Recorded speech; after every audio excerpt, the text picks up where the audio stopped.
What do you eat growing up? Like, when you in your house, when you were little kids, what kind of food do you eat? What's lunch?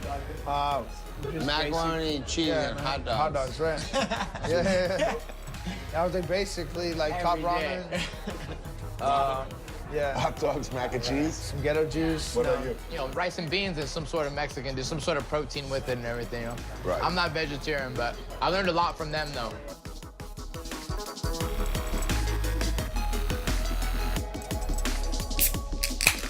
What up, everybody, and welcome back to yet another Sound of Violence podcast.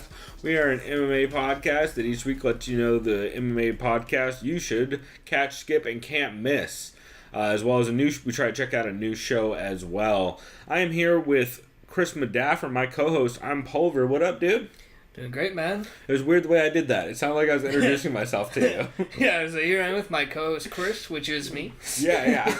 I mean, let's not get into Chris and Chris, the TV show again. Yeah, right. It's an awful concept, and don't put me on Ambien because I might tweet something out racist. Well, yeah, but like it's not like the ambience started recently. Yeah, right. Also, shouts out to Roseanne for being on the Doug Stanhope podcast. Great segue. We are sponsored by all our sponsors are very legit and they're not fake. So we are, as we like to say, it's the Popov Vodka presents Doug Stanhope presents our sponsors. And Chris, what are we drinking this week? So what we have here is a beer from Ballast Point. I've never had it before. You were the one that brought it up. This beer that I tried, it's a golden ale. It's called Made in San Diego.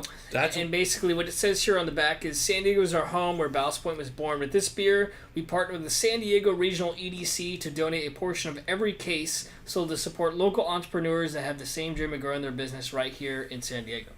Yeah, it's also maybe the best golden ale I've ever had. Dude, this is fucking phenomenal. I'm generally not a fan of golden ales because they taste too...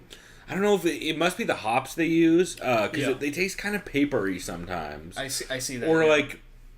And I know papery is an off flavor in beer, so it probably isn't intended to be papery, and I might just be reading that wrong. So I have a god-awful palate, considering I eat trash all the time, and I drink trash. I also have a Busch Light on the side, so, you know, it's not like I have a super refined palate either, but it's a very, very drinkable golden ale. I am a big fan of it. Also, I guess shouts out to Busch Light, because that garbage is not the worst Busch thing. Reg? Sorry, it's Busch Regular. I don't know. I always just assume Busch... No, remember that thing I showed you on Barstool? If it's Busch Light, you pour it out. Well, I think, honestly, also, I just consider all Busch to be light. Well, let's be real. They're all water. Yeah. I mean, it just tastes like really good carbonated water, so... Yeah. That is what I am sipping on. Aside from Popov, again, shouts out to our sponsor. That's totally real, just like how they totally sponsor Doug Stanhope. Anyway, we will go ahead and get on topic and get to the segments for this week. So, Chris, why don't you start us off with the MMA show you think people should catch? So first, I will just show you this one that I marked as a catch, because I have another one too. I don't know if that's like a canvas. That is also one of my catches. Okay, then do you want me to do another one I have? No, let's just get start into this that up. Let's get right into it. So this is one you texted me about, and I'm glad you did. Coast to Coast. Oh, I thought you were pointing at Joe Rogan. No. Was this your catch? Coast to Coast is going to be my can't miss, so we'll get to that one in a minute. That's why I asked you. Okay, perfect. I have another catch. Let me go ahead and get into that one. Sorry, I pointed wrong. Spoiler alert, by the way. Spoiler, excuse me. You guys, fucking Coast to Coast Combat Hour. This is a new podcast for me, and it's my catch. It's called Obviously Fight Talk. I've Love seen it those before. guys. Yeah, we've talked about it on the show, or I have before. They're British or Irish or British? They're Irish. I always mix them up with Robert Palin and Brendan Dorman. Yeah, I always mix them up with Slaphead and Giraffe, who I always think is Australian, but they're actually British. Okay. And I mix those two up with Submission Radio every once in a while, depending on the guest. Yeah. So it's really a concoction of crazy accents that us whiteys over here in America don't understand. So pretty much. But then again, the United States has a fuckload of accents too, but which probably confuses everyone else. That for sure. Yeah, I tell you what. I do tell you what. But no, that show's fantastic, and they also a lot of times have the ref Daniel. Oh yeah. I What's always his fuck this up. fucking name? Mohadavi? I think it's Mohadavi. I think it's Modavi, yeah. Something like that. I always fuck that up. And someone else said it wrong recently on a show that he did. I want to say in the last week or two. Did he do Bellator? No, you know what? I bet he did the... He must have either done Bellator or the Liverpool card over the weekend. I think it was a Liverpool card. I think it was Liverpool. Yeah. Which, by the way, boy, that was rough. Yeah. Well, I didn't watch it, so go figure. You didn't miss much in the main event, I'll tell you right now. So anyways, they kind of got right into the main event decision of the Liverpool card. Everyone did this week. They basically thought it was a hometown decision. Yeah. They actually both scored it for Wonder Boy. It was real close, but yeah. So, yeah, I haven't watched the fight, and obviously I need to. I saw the media scores, Jesus Christ, were pretty much, say, 85% leaning towards Wonder Boy as far as the scoring. It felt that way, but like a lot of those rounds were swing rounds that could go and they addressed that. They compared this decision to the hometown decision of Bisping versus Hendo 2, as well as Bisping versus Silva. Bisping versus Silva. I was gonna say Bisping versus Silva to me was Bisping. Yeah, because Anderson Silva stopped fighting. And he got knocked down 2 times. He did get fucked up a couple times in that, too. Yes, he did knock out Bisping. Henderson is also one of those things, too, where Henderson landed 2 punches that entire fight. The damage showed, but if you score round by round, which is how you're supposed to score a fight, Bisping won the fucking fight. Similar, I would argue that is similar in that they scored it correctly. And another caveat to that is people say, "Oh, look at the statistics, the fight metric." Darren Till outstruck Wonder Boy, but like I said, it's supposed to be round by round. Also, fight metric is bullshit. Most of his strikes landed compared to Wonder Boy. I think we're around 4 and 5. Yeah. He definitely won 4 and 5. Well, he definitely won 5. That's the only knockdown. It's the only clear round in the entire fight. I rewatched that fight just before we started. Maybe we'll rewatch it on the break. But man, I think no one won that fight. I think the audience didn't win that fight. Someone made a good point. They should call it a fucking draw. I would not be mad at a draw on that fight. They should just start calling draws more often. Just don't be afraid to do it. It's not a good idea because it pisses everyone off, but. Well, I wouldn't be. It pisses no one off. Honestly, you could if scoring was based on a scale. So if nothing happened one round and a knockdown happened the next round, and that immediately gives you a 10-8, like in boxing, then that would justify a draw. The problem is it's not on a scale, and Darren Till lost a lot of that 5th round. Aside from that knockdown, or not even lost, just nothing happened for a lot of that round other than just knockdown. patty cake, right? Not even that, just fainting, just a lot of fainting. They both expected to see Till to be more aggressive and Wonder Boy to have new tricks up his sleeve. They said at this point with Wonder Boy, they understand he's a top welterweight in the world, but they're tired of seeing stalemates against highly aggressive opponents. Well, they match him terribly. That too. They said people are going to start figuring out Wonder Boy's patterns like they already are now, just what happened to Lyoto Machida. As far as Darren Till, they said they were highly disappointed and they thought he looked reckless in his striking and basically in kind of his game plan. I would say the opposite. I don't have an opinion because I didn't watch the fight. What do you think? I would say the opposite. I would say he was very, very, very hesitant the entire time to engage. He didn't a chess match, shit. Right? Not even it's just him walking forward fainting, which people are weirdly giving that okay, well. I guess we should. We won't stay too long on this. No, but we should state one thing though. Everyone scores wrong. Everyone always says "Oh, it was pretty close on the striking, and then Darren Till was more aggressive, so he gets it." That's not how the striking works in the rule book. Yeah, I'll look it up. I'll keep going on what they said. Wonder Boy is a sweetie pie and too good to be a gatekeeper. They think the only guy who can currently beat Woodley right now in the world is Rory McDonald.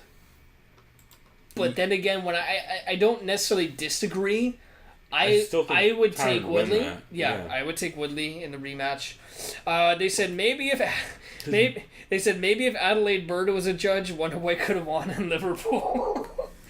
Yeah, not a bad point. Not the worst. These guys are very high on Tyron Woodley, as am I. All right, here's the judging criteria. Effective striking and grappling shall be considered the first priority of round assessments. Effective aggressiveness is Plan B and should not be considered... Isn't that what Big John said in his tweet? Too? Yeah, and should not be considered unless the judge does not see any any advantage in the effective striking or grappling realm. Cage and ring control, Plan C, which is what he won the entire time, should only be needed when all other criteria are 100% even for both competitors. This will be an extremely rare occurrence.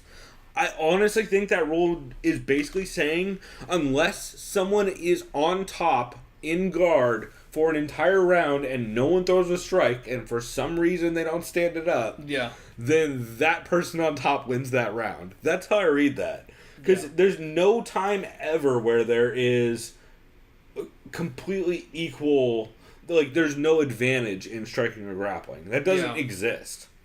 So everyone's being like, oh well, technically he was more aggressive even though it was pretty close. Like, no, by the rules it has to be identical for you to even consider the other criteria. So I'll keep kind of pushing on. Yeah, please do, because I've been stuck on that all week with people. Yeah, I'll shut up about this. Basically, they're very high on Tyron Woodley. They don't think anyone's going to beat Woodley right now except maybe McDonald, but that's out of the question. They said George St. Pierre would be a great fight against Woodley. I think everyone agrees with that. Yeah. However, at this point, GSP's trying to fight at 155 because of money, and he wants to get that third It's belt, the Conor fight. Potentially.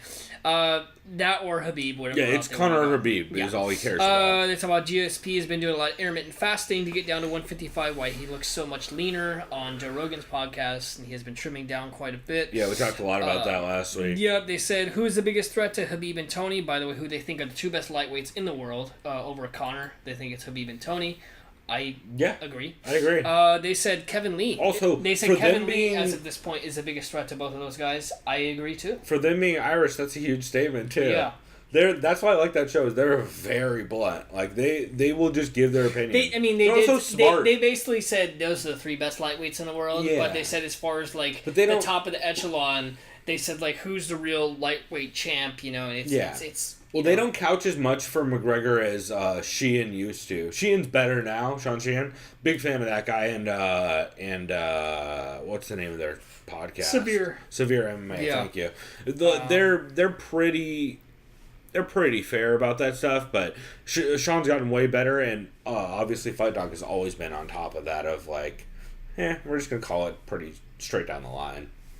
They talked about they were talking about heavyweights. They said they think Stipe's the best heavyweight ever as of now, just based on who he's beat recently, his resume. Hard to argue, man. It's like him, Nogueira, Fedor, and they said if he beats DC, it's kind of cemented because DC's 13-0. Yeah. But then Kane too. I don't even know if Kane fights again. I hope he gets healthy though. Yeah. You and me after and that, all of Northern California. Yeah. They briefly touched on Bellator 200. They said while Mousasi looked fantastic, they think someone like Yoel Romero or even Robert Whittaker is a nightmare matchup for Gegard Mousasi. I wouldn't say nightmare matchup. I don't agree with I think he has a decent chance against Yoel. Yeah. I think Whittaker is a tough one, but it'd be a hell of a fight. Because they never fought, right? Or did they fight way long ago? No, they didn't fight. It was because Whittaker's fought a lot of weird guys. He was a welterweight. Oh, you're right. Yeah. Those are like two dudes who have fought an underrated amount of people with names over their career. Like, especially Mousasi. That dude's fought since Pride, or I guess Dream. No, Pride and Dream. Like, he's fought I think he had a Bodog fight. Dude's been around for a while, so... Then they briefly talked at the end. Does BK actually fight this year? Will it be against Habib? They hope so. Then they talked about MMA journalists and nobody really dislikes Ariel only because he's harmless. And they said Luke Thomas is abrasive and can see why someone like John Jones avoids talking to him. Right, they're talking when it comes to fighters. That's why people like Ariel. Yeah, fighter-journalist relationships. Well, and Ariel will get them coverage and needle them, but will not ever shit on anyone ever. Well, unless it's unintentional. Shouts out to Bobby Razak, who I'm a huge fan of. And Nico Montano. Yeah, Nico Montano, who I'm also a fan of. I'm like one of 5, from what I understand. Yeah, Ariel has rat balls. right? Well, he just dude is very friendly with Valentina's camp. He gets very friendly with like 5 managers, and that's where all of his information comes from. Yeah. So it's like, it's fucking. That's why all the Ali stories come from Ariel, because Ali likes Ariel, because Ariel doesn't ever, even when he does question him about shit, he immediately backs off when Ali gets defensive. So it's like, he's like, no, Ariel, I'll tell you what, brother, and then right. he's like, straight yelling. Also, Mike Russell MMA is the Twitter account. Mike Russell has been talking about Ali for a while. There's a rumor, I think he tweeted out that he is trying out for a job in the non-MMA sphere. So that show might actually be dead before it even started, depending on how that job goes, which is would be a bummer, man. But like, you gotta wonder death threats with any stories about Ali. Yeah. Because that dude is like, dude's got bodies on his name. Yeah. in a couple different ways. Some of them are dead Olympians that he took their names. Robert Some of them Brayton. are, yeah, exactly. So, yeah. Actually, is Robert Brayton alive? I just assume. I hope so. I assume he was so. killed off I by hope he's someone alive. at some point because of Ali. If anyone can from Colorado confirm he's alive, please tweet us. Or don't. Please don't. Yeah, I'm cool with knowing either way. I'm neutral on it. But any other notes on those guys? I really like that podcast overall. No, I think no more notes, but I enjoyed listening. It's one that I often treat. I don't focus enough on how good it is. Like, it's one of the ones I always mean to get to, but don't always get around to, because they do big, long, like hour and a half long shows, and they don't always cover like the smaller shows too, which makes them always harder. So, but I really enjoy that show a lot, and especially when they have the ref on, Daniel. I'm not even gonna butcher his last name again right now, but he's always super informative, and I've always liked his opinion and the guests on that and the hosts on that show. So pretty cool, man. Let's see. I guess for my catch this week, do you have either of these on your catches? No, you don't, right? I do not. Okay, so I actually have 2 catches this week since I don't really have a skip. You know what? First of all, I'll go with Believe You Me, episode 65, since we played that clip on the intro of Scousa Dead Until. That was fucking great. Right? Fucking. Yeah, that I'm fucking dead until. It's great. Also, spoiler alert, might not have been there until. However, that was also the show where Bisbing announced his retirement. They talked a lot about that main event. His retirement? Yeah, his retirement. And then, yeah, Dan Till called in. I don't think Hinach does H's in the middle. Yeah, no, it's just when he actually does the right version. Yeah. But so Hinato calls in. Darren Till calls in, and damn it. And then Hinato calls in. It's fucking great. That entire segment, Hinach being like, Poha. Every other word. Fucking. When you think about how many times he says Poha and Akawayo, you're like, okay, well, that's just kind of, that's how dude does shit. But he's great on that episode. That's the main reason it's a catch. I enjoyed the kind of, I enjoyed Darren Till's segment. I thought that was very clever and very well done, but just Hinach being on in general is why I'm picking it. And then Bisbing retiring was an interesting conversation. Mentioned he actually he is a slightly detached retina in his good eye now, I was going to say, yeah, unfortunately he is. which is fucked up. So I'm glad he's not pursuing fighting anymore, because now he can get his eye fixed, number 1. And number 2, he is doing real well in films lately. Yeah, I know. Dude has been in a ton of stuff since that second Triple X. Or third Triple X. Well, now sequel. Whatever. There's not enough X's in the world. Remember to explain that those. snap I sent you of that scene from the latest one of how fucking terrible that was? Remember how he doesn't drink? Right. And he was like this. With like the vodka. It's like, dude, like that can't be real. But yeah, that was from the movie. Michael Bisping wasn't bad in that movie either. No, he seems to be okay in general. Yeah, he's like a character actor. Yeah, him and a couple dudes just seem pretty comfortable in that role. Yeah. So it's pretty neat to see. I just thought it was a great episode overall. Lewis is Lewis, so expect that going in, but overall, also Lewis said in that episode, "Oh, you hate me at first, but then listen to 6 episodes and tell me you still hate me." It's like, now you're bringing it upon yourself. Yeah, well, I don't hate you, but like, also, bro, you're never the best part of that show. Except for like when you're getting Jason Perla to smoke weed with you on the air while Michael Bisping ices his broken ribs before the fight. That kind of shit's great. But do you have another catch? Yeah, but it sure can't miss. So why don't I get into my other catch? I was gonna say I can get into a skip because you don't have one if you want. Ironically, any part Luis Gomez talks on that Hanach isn't on probably could have been a skip. So okay, I'm that's counting. fair. I'm counting that. I do have another catch though, which is Joe Rogan's MMA show, episode 29 with Kat Zingano.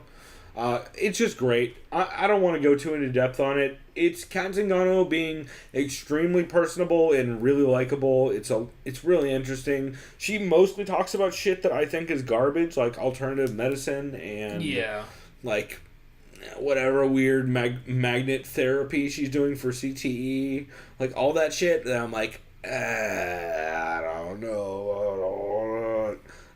But she also talks a lot about actually getting a traumatic brain injury in the fight with Amanda that she won. Oh, shit. She was diagnosed with it. She talks a lot about dealing with head trauma since then, which is really interesting. She talks about the Ronda fight and why she went for the early knockout. It was because it was shortly after the Amanda fight. And she still had that brain injury from the Amanda fight, so she's like, "Fuck it, I'm just gonna go in hard, and we'll see what happens." She talks about moving to San Diego and working with Alliance and some of the. She's kind of like parsing out her training to a bunch of different places. Like she's training with Andre Galvao, I think it is, over at Atos. It's one of the high level Andre grapplers. I don't remember which one over at Atos. I think it's Atos. It might be Atos. I think it's Atos.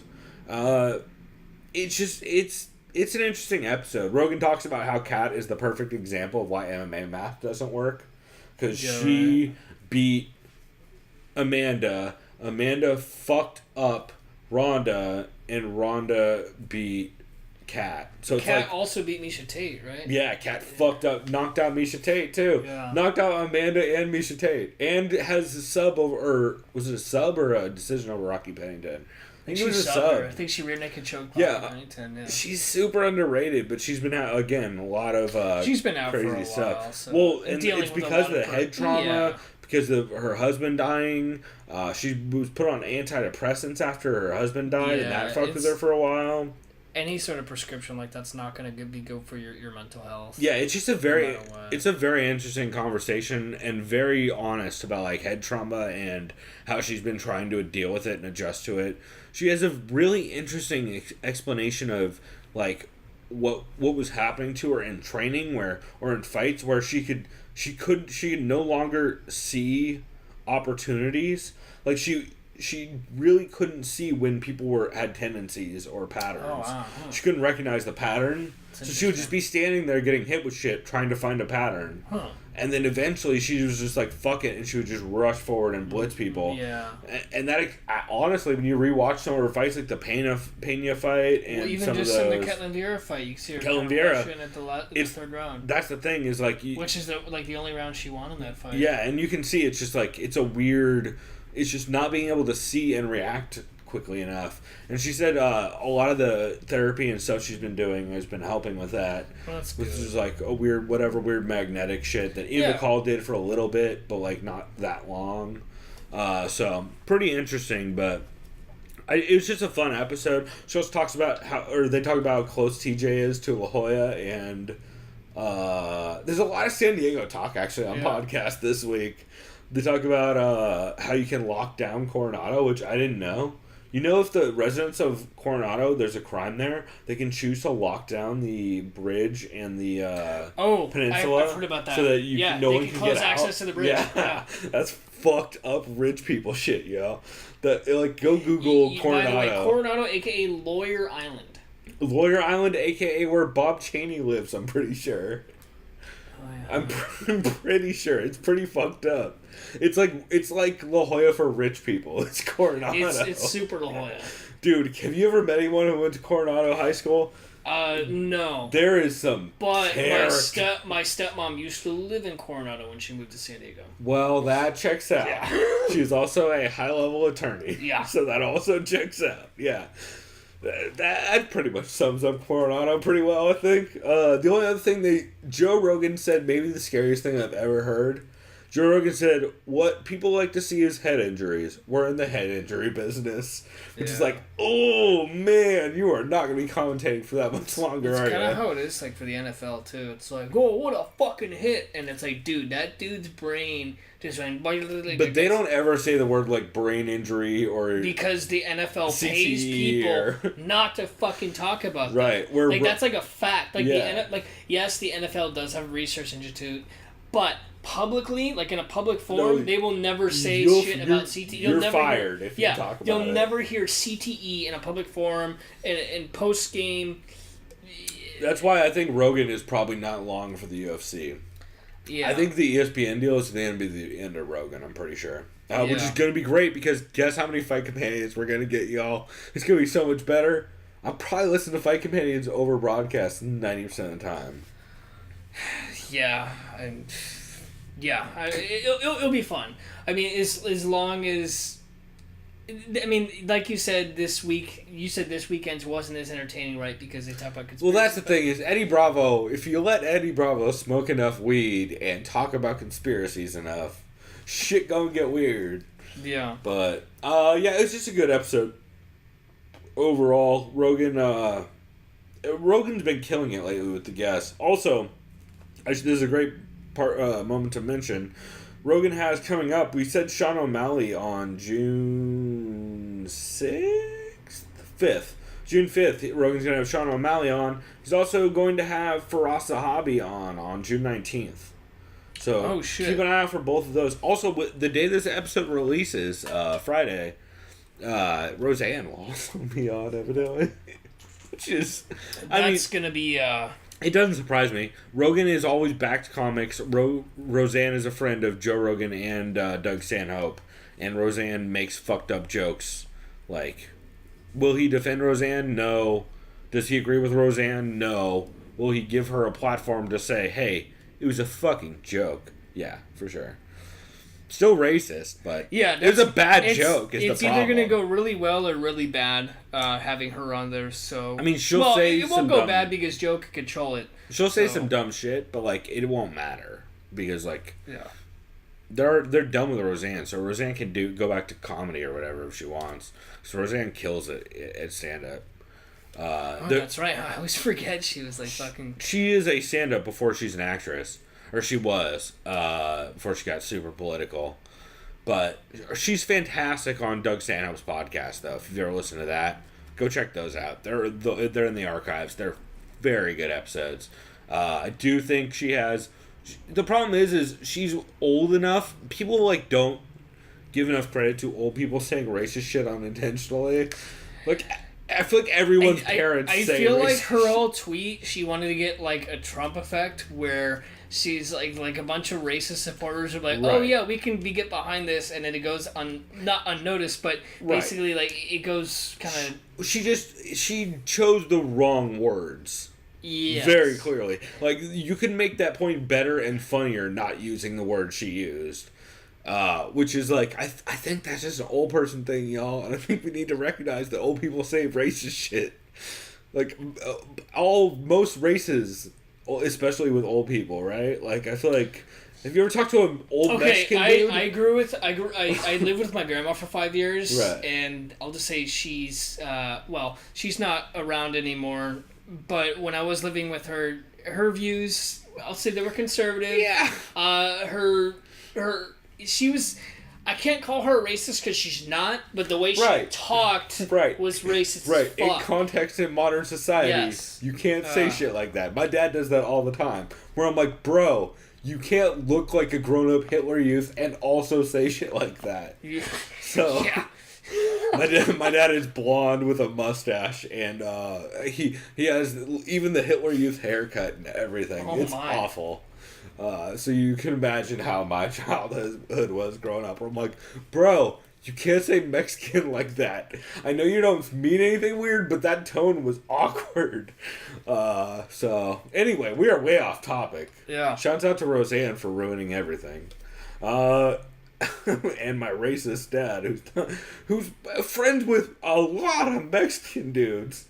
So I don't know. I think he just is bad at jokes. To be fair, he sent me a card. Anyway, he's bad at jokes. Let's get to your can't miss and get off, or your skip and get off this topic. Sorry, I kind of spaced out. A friend of mine had messaged me on Instagram saying, "Hey, what podcast are you doing?" Because I had put it on my story saying it's almost podcast time. So I just had to message him real quick and I just added to it. Just I was talking about Roseanne being a piece of shit. Pretty much. So my skip, it's a new one too. Well, I've listened to this before, but it was probably like 2 years ago when we first started. It's Time with Bruce Buffer. He's been putting them out more since TJ's been in there. Also, TJ has been playing a heavier role, and Sammy Phillips has been on less, which are my two favorite things. This was a solid podcast, and the reason why I made it a skip is because halfway through they got into political stuff. They do that. Yeah, so... either way, the interesting thing about it was they talked about if Liverpool had beaten Real Madrid in the Champions League final, Bruce said it would have taken him 3 hours to get to the arena because fans would have just raided the streets. Well, that's what they were... Chaos. Because there was a parade that was supposed to go right by the event center. They talked about the scoring of the fight. Bruce said it was difficult to score, but the knockdown, like we said before, the knockdown for 208 secured it for him. It's what judge's opinion. TJ scored That's not how fights work, Bruce. Yeah, right? You can't just... It's not pride scoring, dog. Yeah. TJ scored it for Thompson, 48-47. Yeah, that's what I had. I think Bruce thought Thompson won, too. Bisping retired. They talked about his legacy in the UFC, and he's a surefire Hall of Famer. I agree. They talked about his future Hollywood roles. Yep. They talked about Triple XX, 9XX. Well, I remember TJ's like, wait, he's taking off his clothes now? He's like, no, Triple X with Vin Diesel. I was like, oh, checks out. That makes sense. They said, we don't think we'll ever see Nick Diaz ever again in the octagon. They said maybe not even Nate Diaz, depending if he ever gets that third McGregor fight. I don't know about the Nate Diaz I don't know about part. Nate. Nick, it's all alleged, yes. They I think we'll see Nick fight again, eventually. If this shit gets cleared, which, I don't know. Who knows? I'm 50-50 on whether or not that shit's going to end up okay or not. Yeah. Yeah, well, I mean, I'll give him the benefit of the doubt. It's if all alleged. Crazy Eyes is the person, if fucking crazy Tiny House Eyes stalker lady is the person, then that changes everything. But if it's not her, then or if it's Fight Nanny, that changes things too. Shouts out to Punch Drunk Sports. If it's Fight Nanny, then yeah, no, you probably should have just throttled the shit out of her. So. Joking, of course. Yeah, I'm kidding. Fight Annie's pregnant currently. I'm pretty sure. We don't advocate. We don't advocate for violence against women. Maybe she had that kid. My point is she's either very pregnant or just as of a couple weeks not pregnant. So that's what that joke was, y'all. Since you don't know who I'm referencing. So it was just a skip for me because eventually they talked about some stuff about the Indiana school shooting, and then they they do that. Bruce likes. I get it. It's cool. Bruce likes current topics. Shoot the shit. But that's what it was for me. Otherwise, it's always fun listening to Bruce talk with TJ. Yeah, they have a good repertoire. Rapport. I was gonna say they have a good rapport. Repertoire they could have. Well, they both definitely have a good repertoire. Yeah, but that's different though. Yeah, I was looking for rapport. You are 100% correct. Cool. Why don't you get us into your can't miss show for this week? So my can't miss is Way of the Warrior. Really? Yeah. Dude, I almost listened to that, but I was having trouble with the link. The main reason why it was the can't miss for me is because they talked about, well, yes, we discuss. Oh, you're gonna bring up BK, aren't you? No, not at all. Oh, thank God, because I saw that in the title. Nope. While we discuss what rankings really mean, the point they made across is assurances as far as Wonder Boy got 30% of Till's purse. He also should have had an assurance that his ranking doesn't necessarily get affected. Yes, it will since you lose. But the fact that have you seen the rankings lately? It's pretty. I know Till is 2 now. It's pretty comical. Basically, they're arguing if you don't make weight, you can't be ranked. You can't go up to and I agree 100%. I would argue if you don't make weight, stupid. you're out of the rankings. So yeah, rankings aside. I'll say right now, it's absolute bullshit that he goes from number 8 to 2 by beating Wonderboy. Yes, Wonderboy has his style. Beating in air quotes. Yeah, beating him in air quotes because it wasn't decisive. I mean, it was a decision. It was very close, to be fair to both. And I didn't watch the fight, so I'll reserve my judgment. We'll watch it on the break. In any effect, Wonderboy should have maybe gone down to number 2. I don't care. I don't care about the rankings. That's the thing. I'll get into this. They're garbage. So let me get into this. Let me just shut the fuck up and get into this. So basically, they start with Bisping goes on to. He goes out and retires with 2 losses in a row, but it doesn't matter because how would you compare his career to someone like Rashad Evans as far as Hall of Fame worthiness? The question is, were you pushing the sport forward in your career? I think they both were. At least Rashad in the light heavyweight division for, well, not as much as Bisping. Not as much as Bisping, no, of course not. Because Bisping brought a market to the UFC.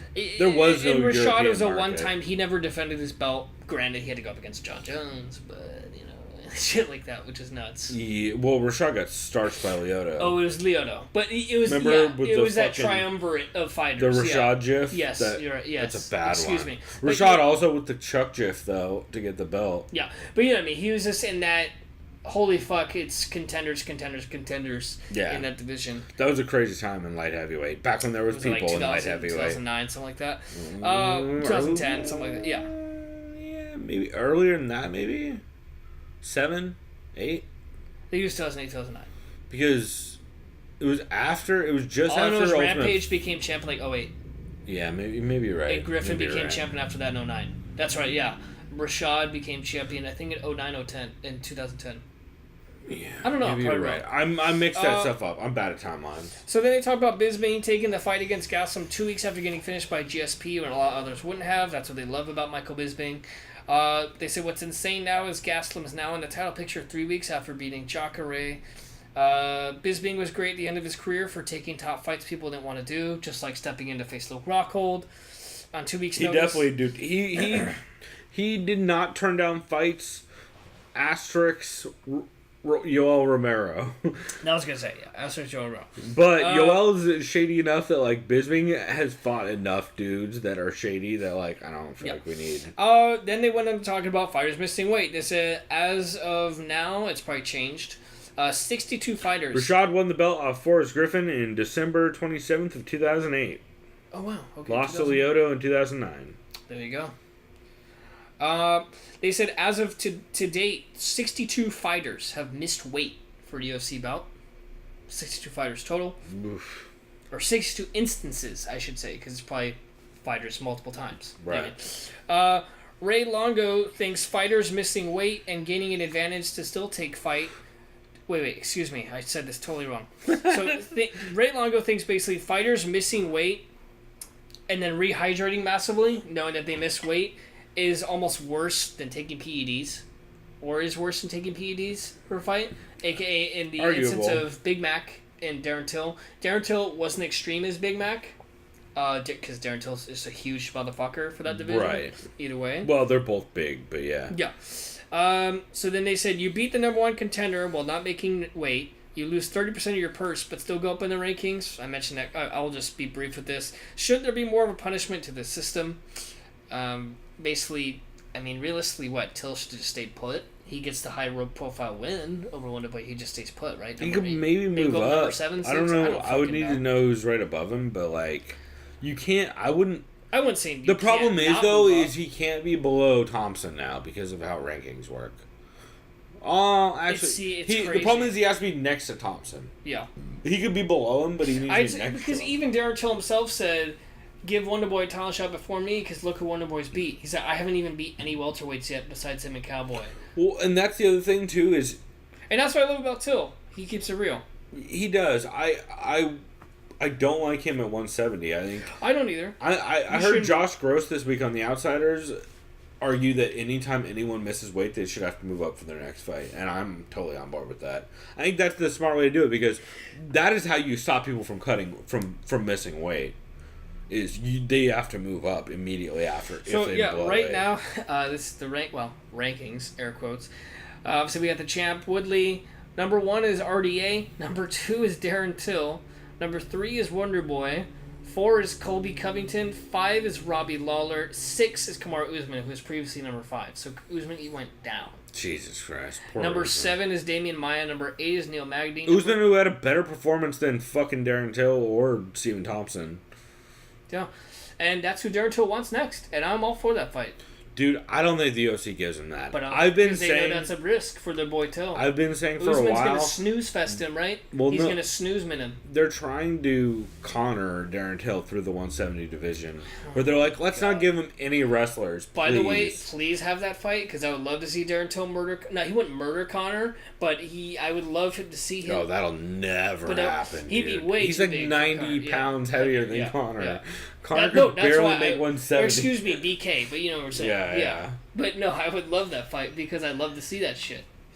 I don't think BK would even take that fight. No, he never No, would. he's He too doesn't big. take fights. What are you talking about? He doesn't Yeah, fight right. at all. He chooses fights. He hasn't. I don't defend belts. I take them. and run. Yeah. Give me a fucking dolly. Yeah. Give me some track shoes. I'm fucking out of here. I don't know what accent that was. It was the Scouse shit has been wearing off on me, so now all my accents are blending It's like together. a mix of everything. Yeah, it's real bad. But yeah, that's what I had for.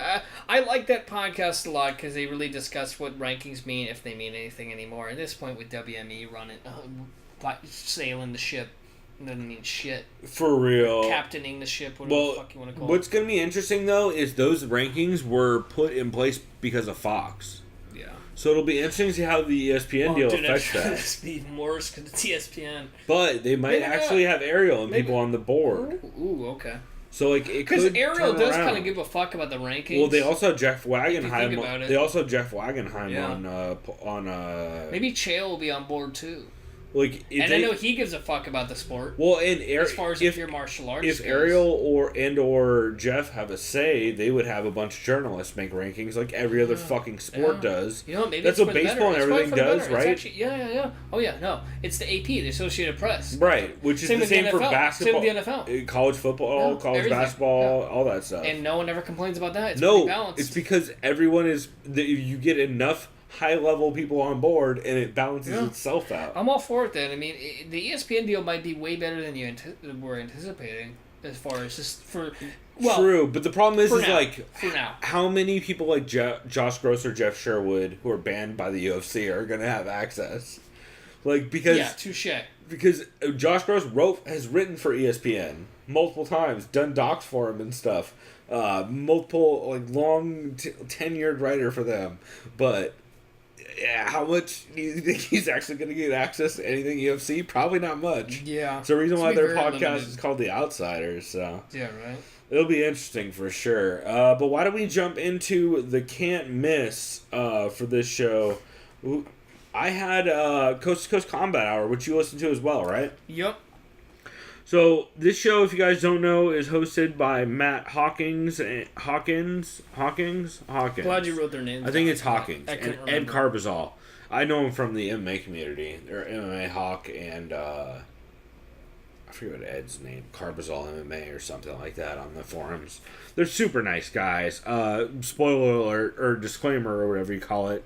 I am friendly with both these dudes, so take that for what it's worth. However, they had the real, what I would argue, and I think we should all agree to going forward, was the real John Jones on their show. Because clearly the fake John Jones is the one who did steroids and cocaine and hit a pregnant lady. Yes. The real John Jones is the video game developer who has a cool mustache and is a giant hit. AKA the cat John Jones, or the Sigh. Yeah, John or Jones. Wrong John Jones. Yeah. That was the other one, yeah. He is fantastic. He's hilarious. This is just a great episode. They talk about he talks about learning about MMA by people just yelling at him. Yeah. Like, that's basically how he came to know the sport, is by people yelling at him. Was it 151? I believe so, yeah. People started tweeting at him, like, fuck you. That was one where Chael, it was Dan Henderson got hurt. Yeah. Yeah, and then Chael was like, oh, I'll fight you, John. On, like, 24 hours notice. Yeah, and John was like, fuck that. Nah. No, I'm not doing that. And then he got all these death threats. I'm gonna kill you, yeah, a motherfucker. bunch of death threats from people. But poor real John Jones actually got the death threats and hailed it remarkably. That was where you, like, first blew up, pretty much. Here's some quotes. Bones is down to about 2 atrocities a year. I wrote that too, yeah. Very good. Yeah, he's like the springtime and the fall. Yeah, it's hilarious. He is a very, very funny dude. He reminds me of a lot of the video game pod. Actually, you know who he kind of reminds me of is the New York version of Total Biscuit, R.I.P. Oh yeah, John Bain. Yeah, who just passed away, unfortunately. That dude was very smart and knowledgeable. This is like the developer nerdier like version of TB, and TB is like was already kind of all that except for the developer part. So yeah, that's a bummer. I just remembered that happened. Yeah. I was a fan of that guy. Anyway, but yeah, John's fucking great on this, and Ed and Matt are. This is the best interview I've ever heard with John. I don't know about you. Yeah, I've seen pictures of him. I've never seen him in an interview. I think he's great. Very personable guy. He's hilarious, right? Yeah, super funny.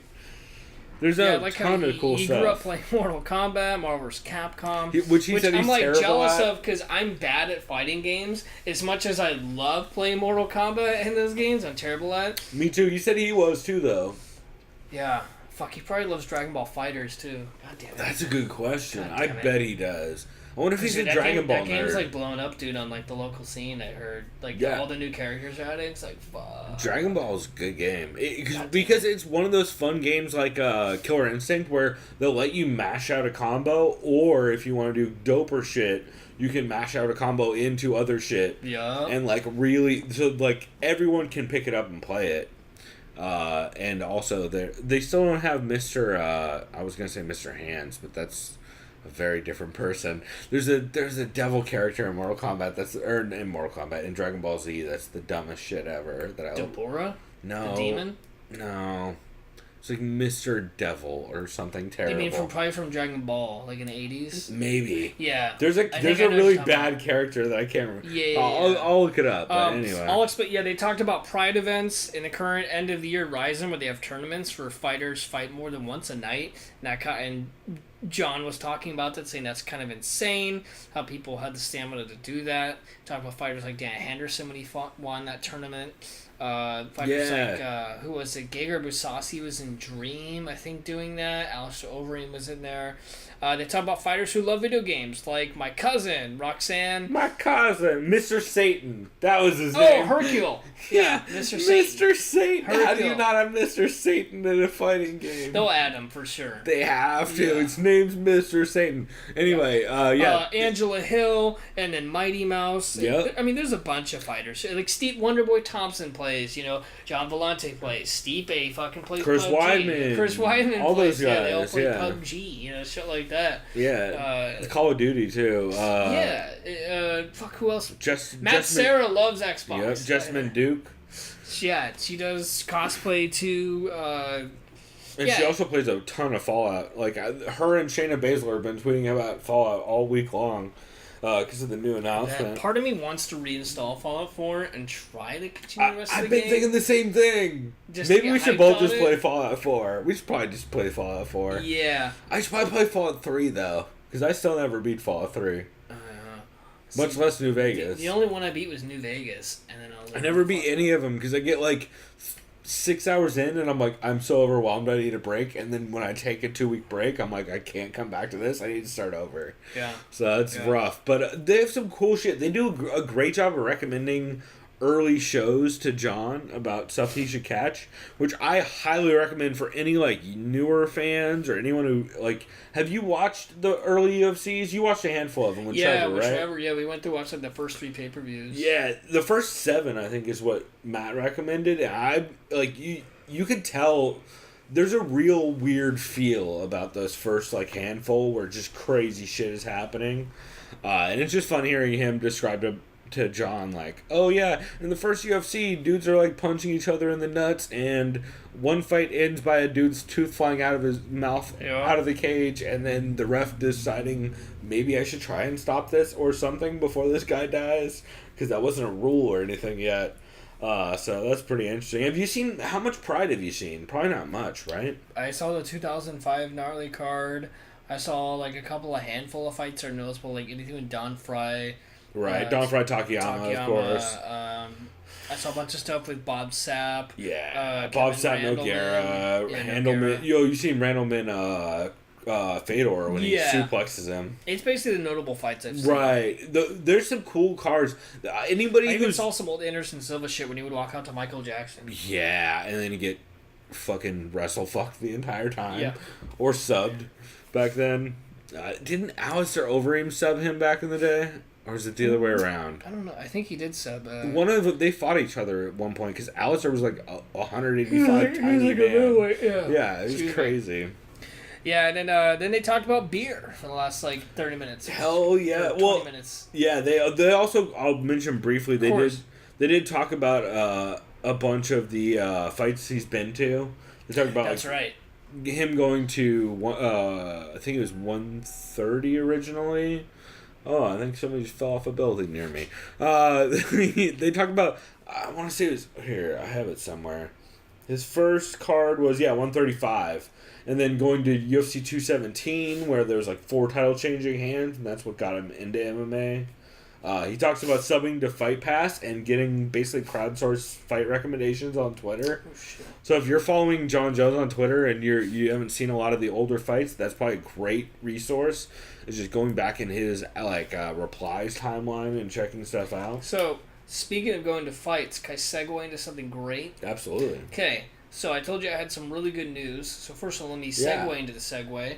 Remember we went to UFC, whatever it was, San Diego? Yep, Fight Night San Diego with what's his face? Tony Ferguson was on the card. Was it Ferguson or was it... Tony Ferguson fought Josh Thompson. Holly Holm fought Marion Renault on that card. Yep. The main event was Frank Mir and Todd Duffy. Oh, yeah. So the crazy news is, since it's on my birthday...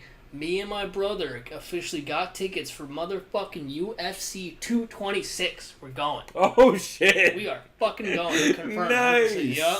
We are going. That's awesome, dude. Yep. I was like, fuck it, dude. It's our birthday. Let's go to Vegas. So, yep. That's I awesome. got the days off, so I'm going to go.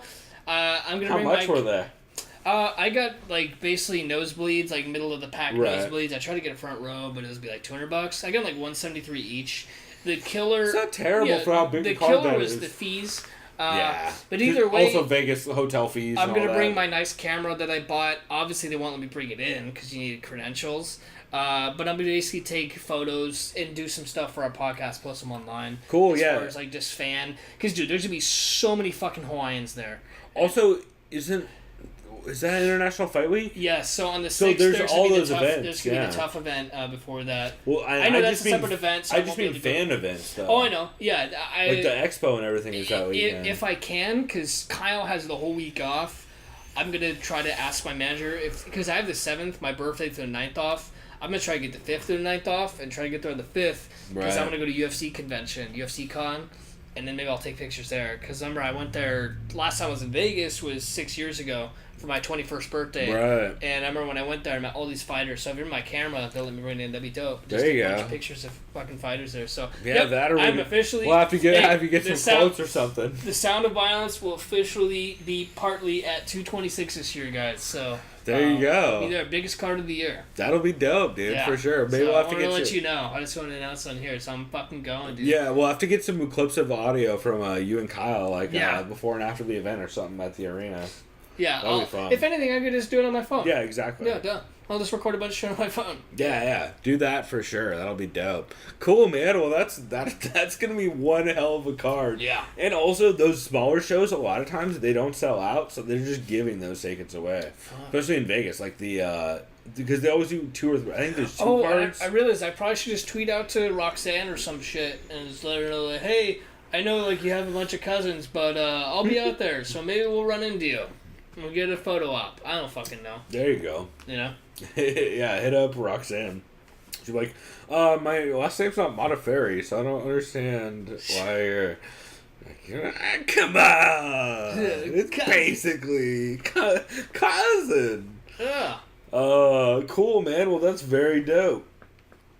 Yeah, so that's about all I had for the Coast to Coast Combat Hour, apart from the fact that John Jones is so dope, he was drinking Lagunitas pills and Stoner Nation 2.0. Yeah. And they just geek out about San Diego beer for like the last 20 minutes of that episode. Which yeah, I didn't remember the guy's name, so I said, dude in the Kangol hat lives in San Marcos. Matt, Matt. Yeah, it said lives in San Marcos. Yeah. And he grew up near Escondido. Yeah. So, yeah, Matt's super close by. One of these days we'll have to go grab a beer with him for a local event, because he always covers them. So, yeah, just a fantastic episode. Do you have any new shows you listened to this week? I have another new show. You mentioned it last week or 2 weeks ago. Dean Thomas show. It was short. So, perfect segue. Keep going, because I have a note about this. Let me hear your notes first. So he recalls the time he saw a homeless guy in Liverpool who was yeah, that's using a his good cell story. phone, and he's like, "Hello, sir. Do you have any change?" And he's like, "This dude's on a cell phone." I believe his phrase was, he's lying down, pillow talking on a cell phone in the middle of the street because he's homeless. Yeah, he gave his thoughts on the main event. He thought Wonderboy won the fight because of cleaner shots landed. Then again, I'll reserve judgment because I haven't seen the fight. I had the same thing. But this is becoming the trend so far. Yeah. As far as a lot of media people, so... It was close, though. Like, it was... The only clear round was Till in the fifth. He thinks... And maybe Wonderboy in the first. He thinks judging needs to evolve to some extent. Yeah, he talks a lot about open scoring. Yeah, he said some judges don't know an arm bar from a candy bar, and they're scribbling nonsense. Yep. He says they need to get rid of the 10-point must system. He said fighters too often like to cruise when they're up in the fight. Shouts out to Jorge Masvidal early on in his career. Sorry. Depending on the fight, shouts out to Bellator. Yeah, right. Where you got reverse triangle one time. Or is that Strikeforce? No, it was Bellator. It was Bellator, yeah. It was in the early days of the tournament. He said coaches need to be more honest with their fighters now they're performing throughout the fight. Those are the only notes I had on it because it was about 16 minutes long. What do you think about the audio? Yeah, I remember you mentioned the background music. I like the choice of music. I didn't like how loud it was. So, good news. I tweeted to Dean Thomas this week from our account, and he is going to adjust the audio levels going forward. So, hopefully we fix that problem. Because I hit him up, I was like, dude... What was he playing? Like Mobb Deep? I couldn't even tell what it was. It might just be local beats from dudes he knows if I know Dean Thomas well. Like, I don't even think one of them was a Mobb Deep one. Yeah, one of them was like a real song. It was like Mobb Deep. The other ones might have been just like buddies stuff. But either way, I hit him up, I was like, dude, I love your show, but these music beds are killing me. How can we, like... I would prefer that, like, I didn't say I'd prefer them removed, even though that was my implication. But I was like, if you're not going to remove them, could we maybe bump it down a couple decibels? He's like, oh, thanks for the response. I was waiting for that feedback, and I was worried about it. So, yeah, because it drowned him out. I believe I said it drowns you out, and my YouTube comment was more saucy than my Twitter my tweet to him. So anyway, he's gonna fix that audio going forward. So keep an eye out for the Dean Thomas show. It should be episode 3 where that gets fixed, and I think it'll really improve the quality of that show because it was just too loud to where it's almost the same volume as him, and it's just hard. It's hard to track it, you know. Yep. Like, a lot of the jokes fall flat because you're getting distracted by the beat changing and shit like that. So the only new show I had was the Middle Easy Fight Fist podcast, episode 21, which is hosted by Dan Lamort, Luke Toma, and Diego Lopez. They were recording live in Jimmy Rivera's office with him. Oh, cool. This was recorded a couple weeks back. It sounds like it was around the time of Bellator 198, back at the end of April. So a couple weeks out from Jimmy's fight. They talk a lot about his upcoming fight with Marlon and how often he spars, that kind of stuff. Go ahead. I was gonna say, how many times did he talk about how he once knocked down TJ? He did mention TJ once in the entire episode.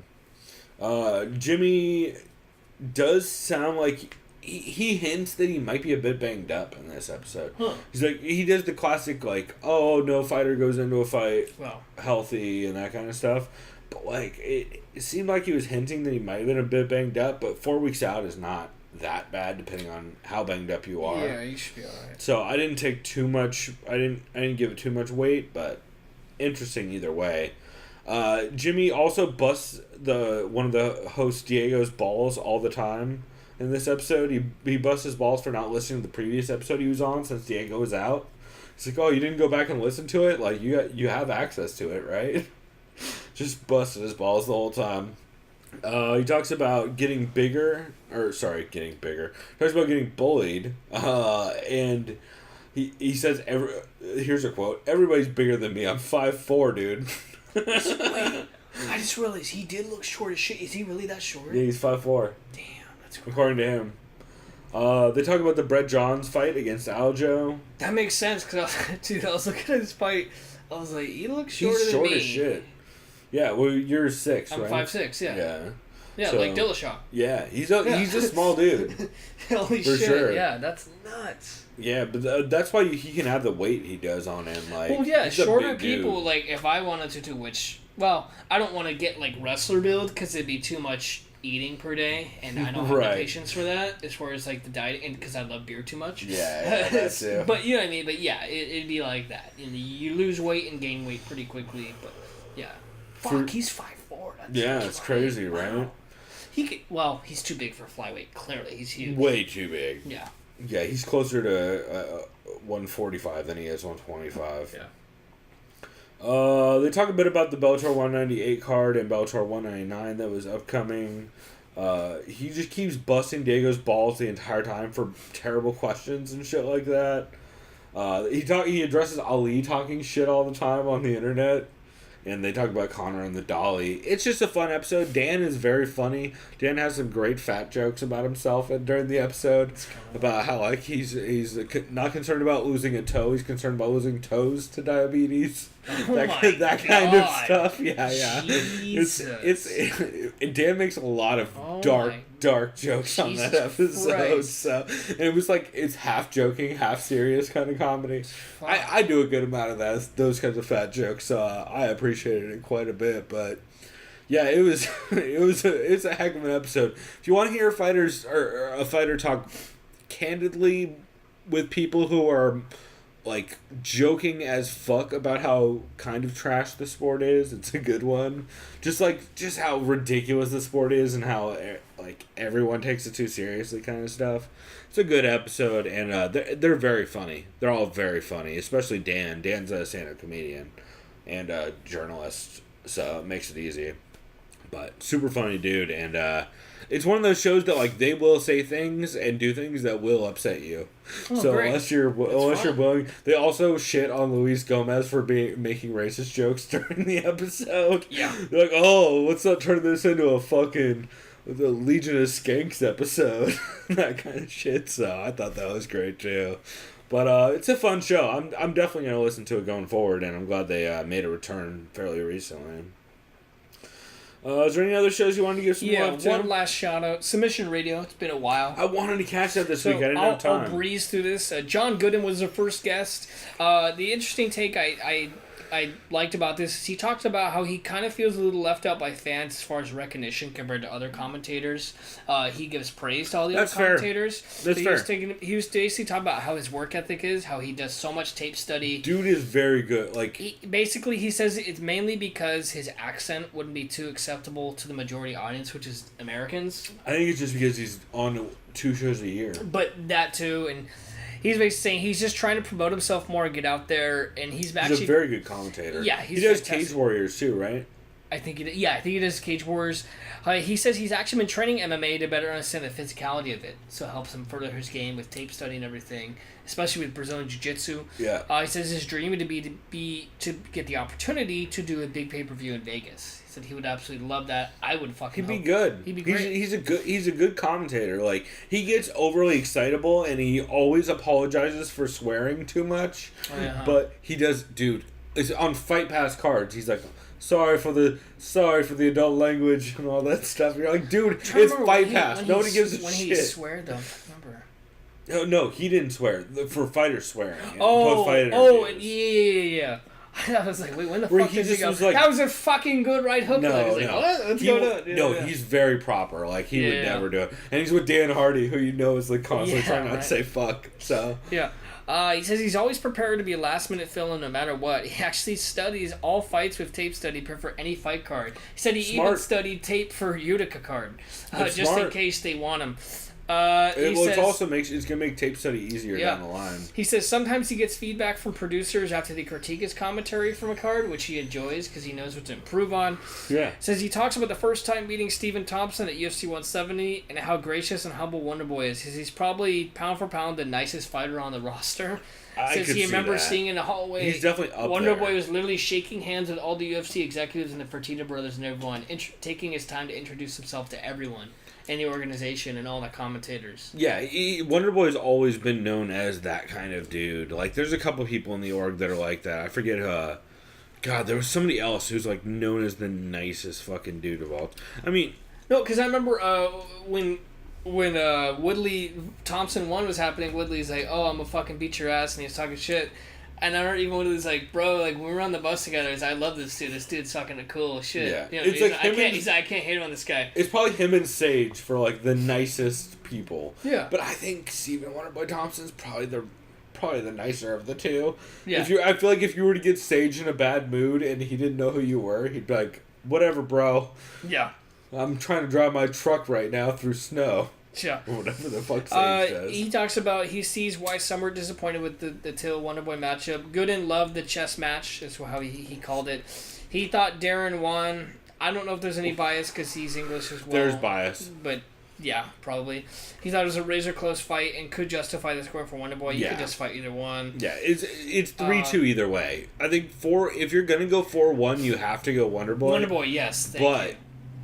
But I on a rewatch, we'll watch it again on the break. I don't know, man. I know Wonderboy won I think Wonderboy won the first round.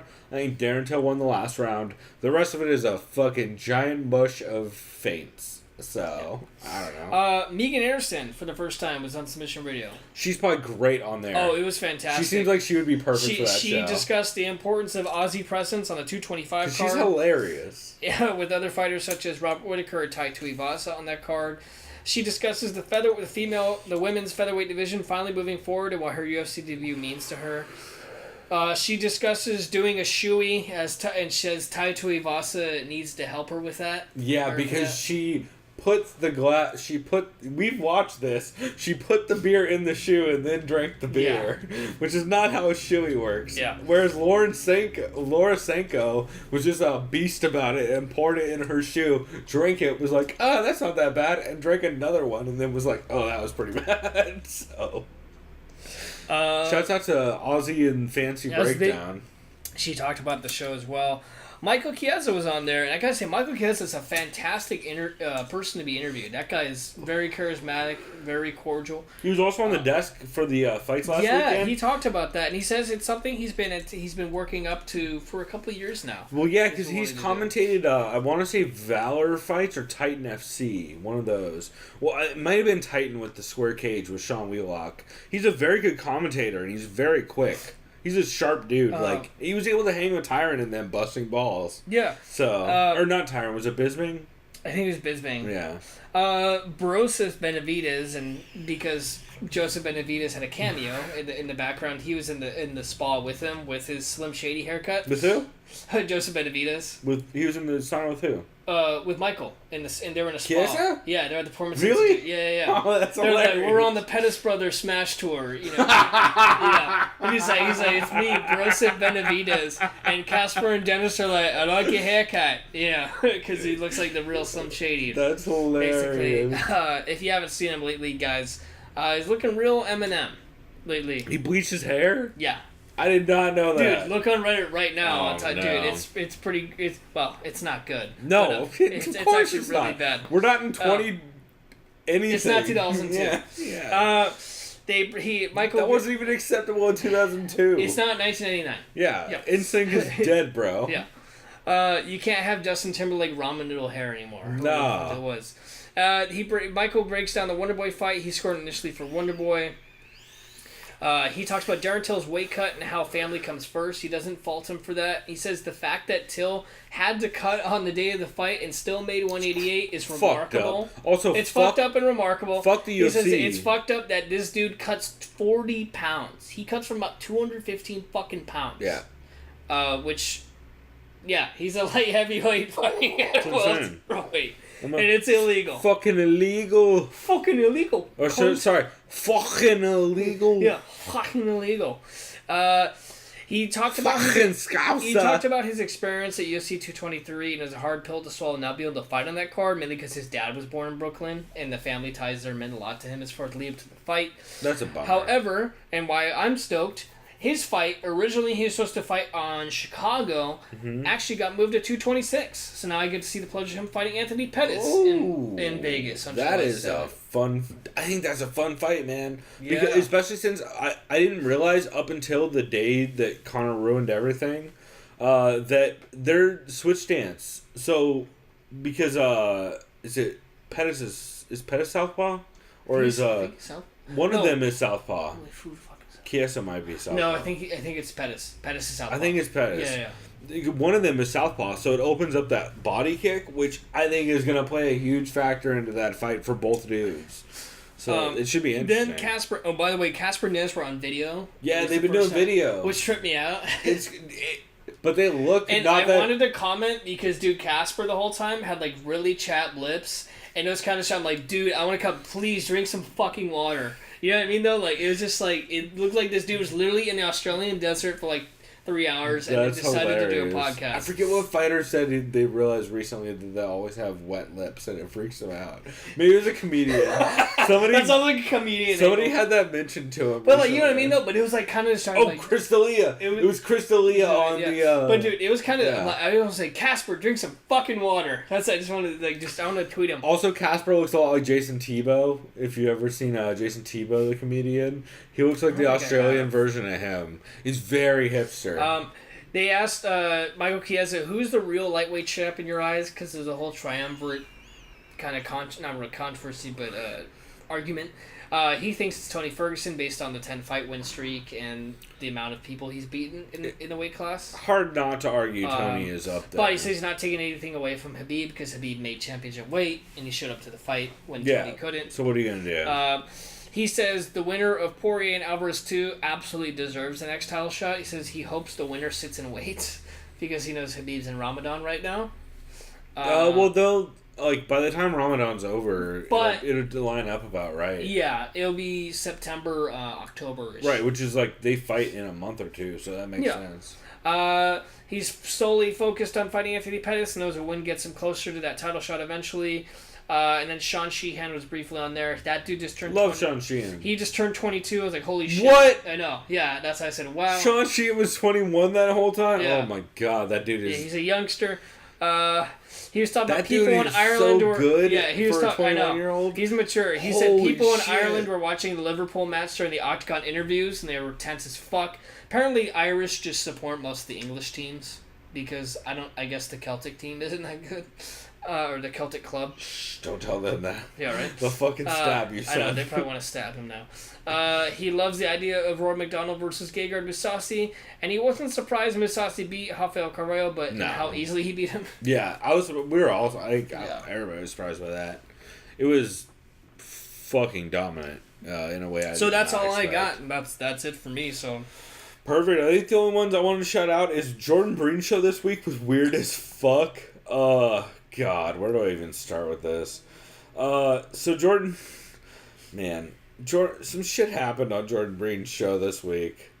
It opens talking about Roseanne getting drunk and racist while watching the UFC. Roseanne does also follow Jordan Breen on Twitter. That's amazing. Which is crazy. They talk about the Whittaker card in 226 that are coming up.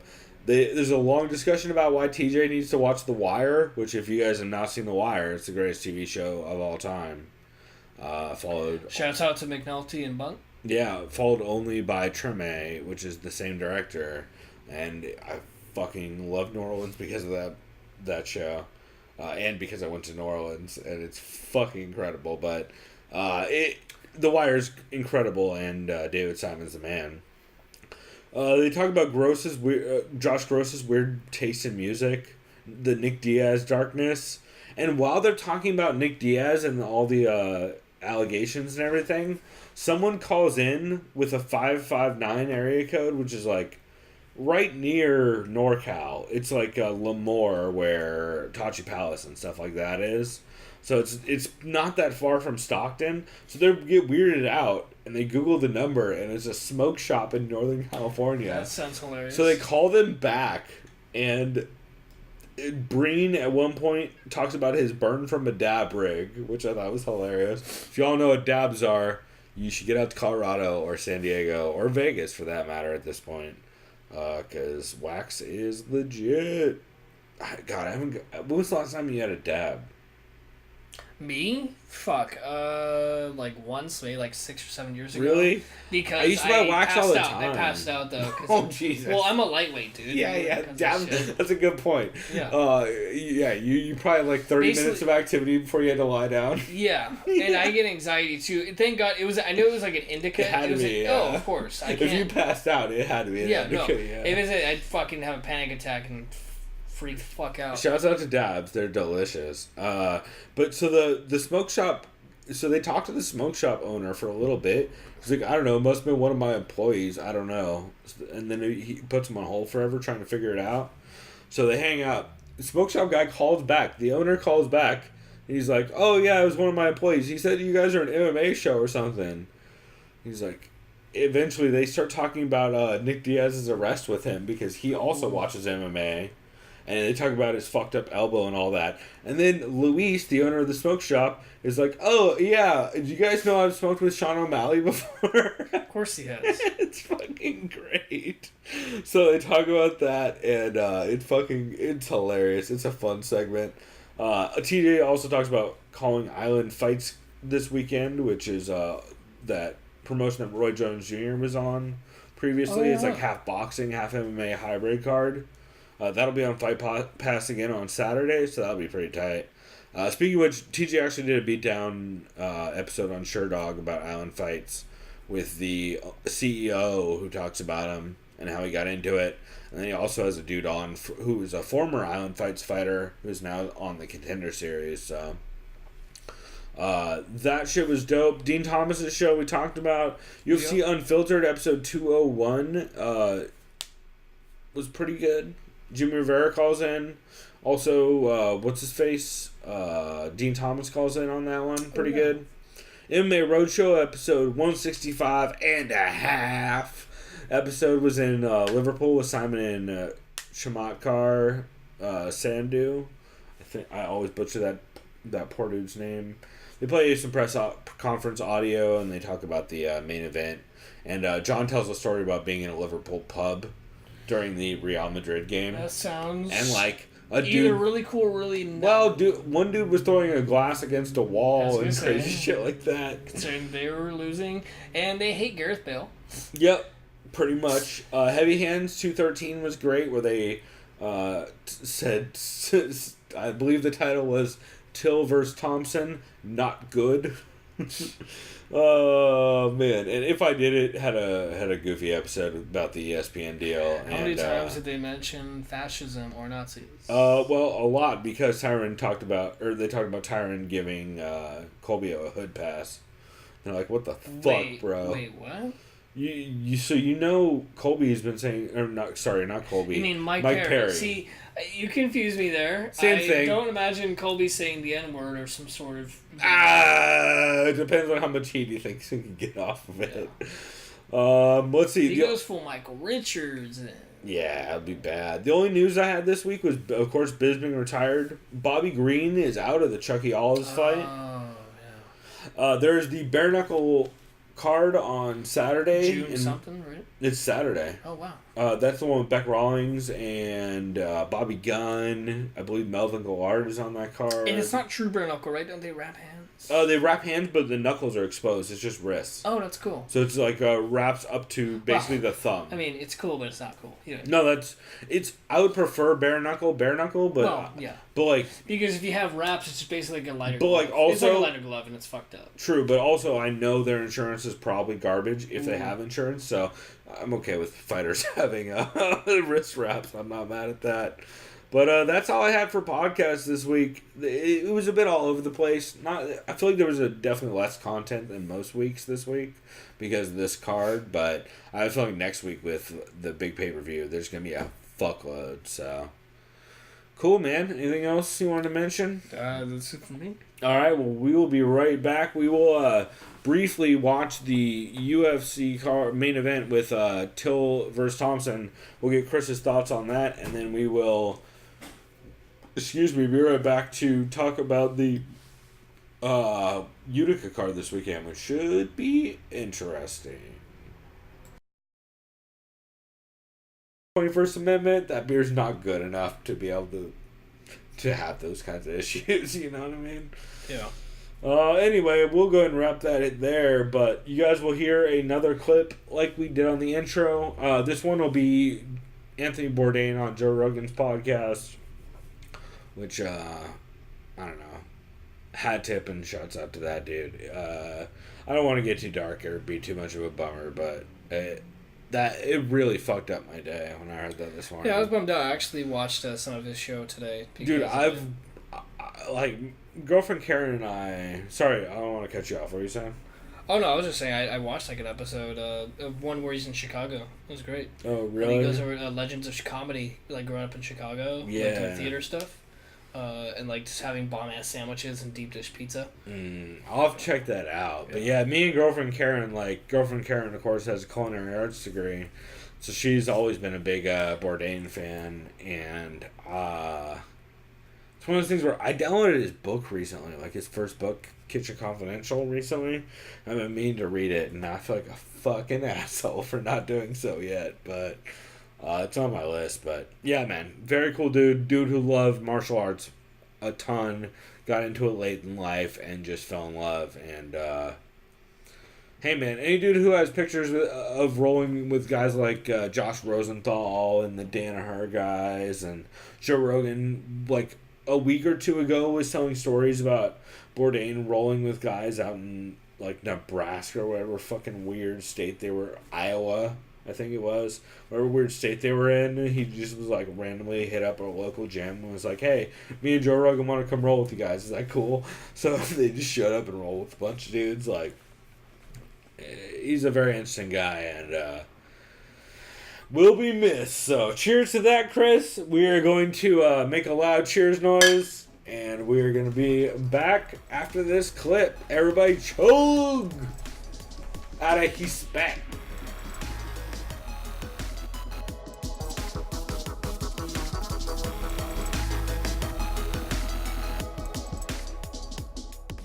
I'm happy to be here. I was looking forward to this. Me too, man. If somebody had told me that my favorite show, if you came up to me like 10 years ago and said in 10 years your favorite show is going to be about a dude who eats in different places, I would have told you to go fuck yourself. I would have said that's the most retarded show I've ever heard in my life. If you told me 10 years ago that I'd be on television, I would have said the same thing. Yeah, that's one of the cool things about you, man. I wouldn't say you're reluctant, but you're almost like an accidental celebrity.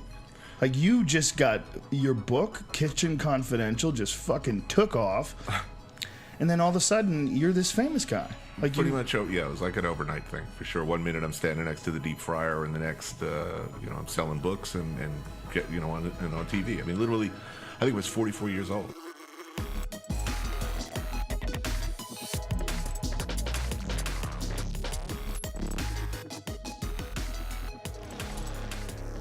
All right, everyone, we are back. That's right. Oh wait, let me make the official noise. Boom! Pop top from Mike Hess. Love Now the pop we're tops. back. I love the. Back now. Well, I love the pop tops that make the old school. Like you literally pop the whole top. Are of the those can pop off. top? Clearly, they're officially back, or is it limited release? Because No, that's Mike Hess's only way they do cans is pop tops. Well, dude, okay, because last time I got some cans from them. It said Pop Top, but then it wasn't. What? Swear to God. When? Like fucking months ago. Swear to fucking God. I've never had they ripped me off like the past 3 times I bought from them. I was like, fuck it. Were you at the brewery? No, dude, it was like at Vaughn's. I swear to God, on the outside of the box it said Pop Top. I'm like, oh, red. Also, what the fuck? It was like regular. Maybe it's like certain types of it.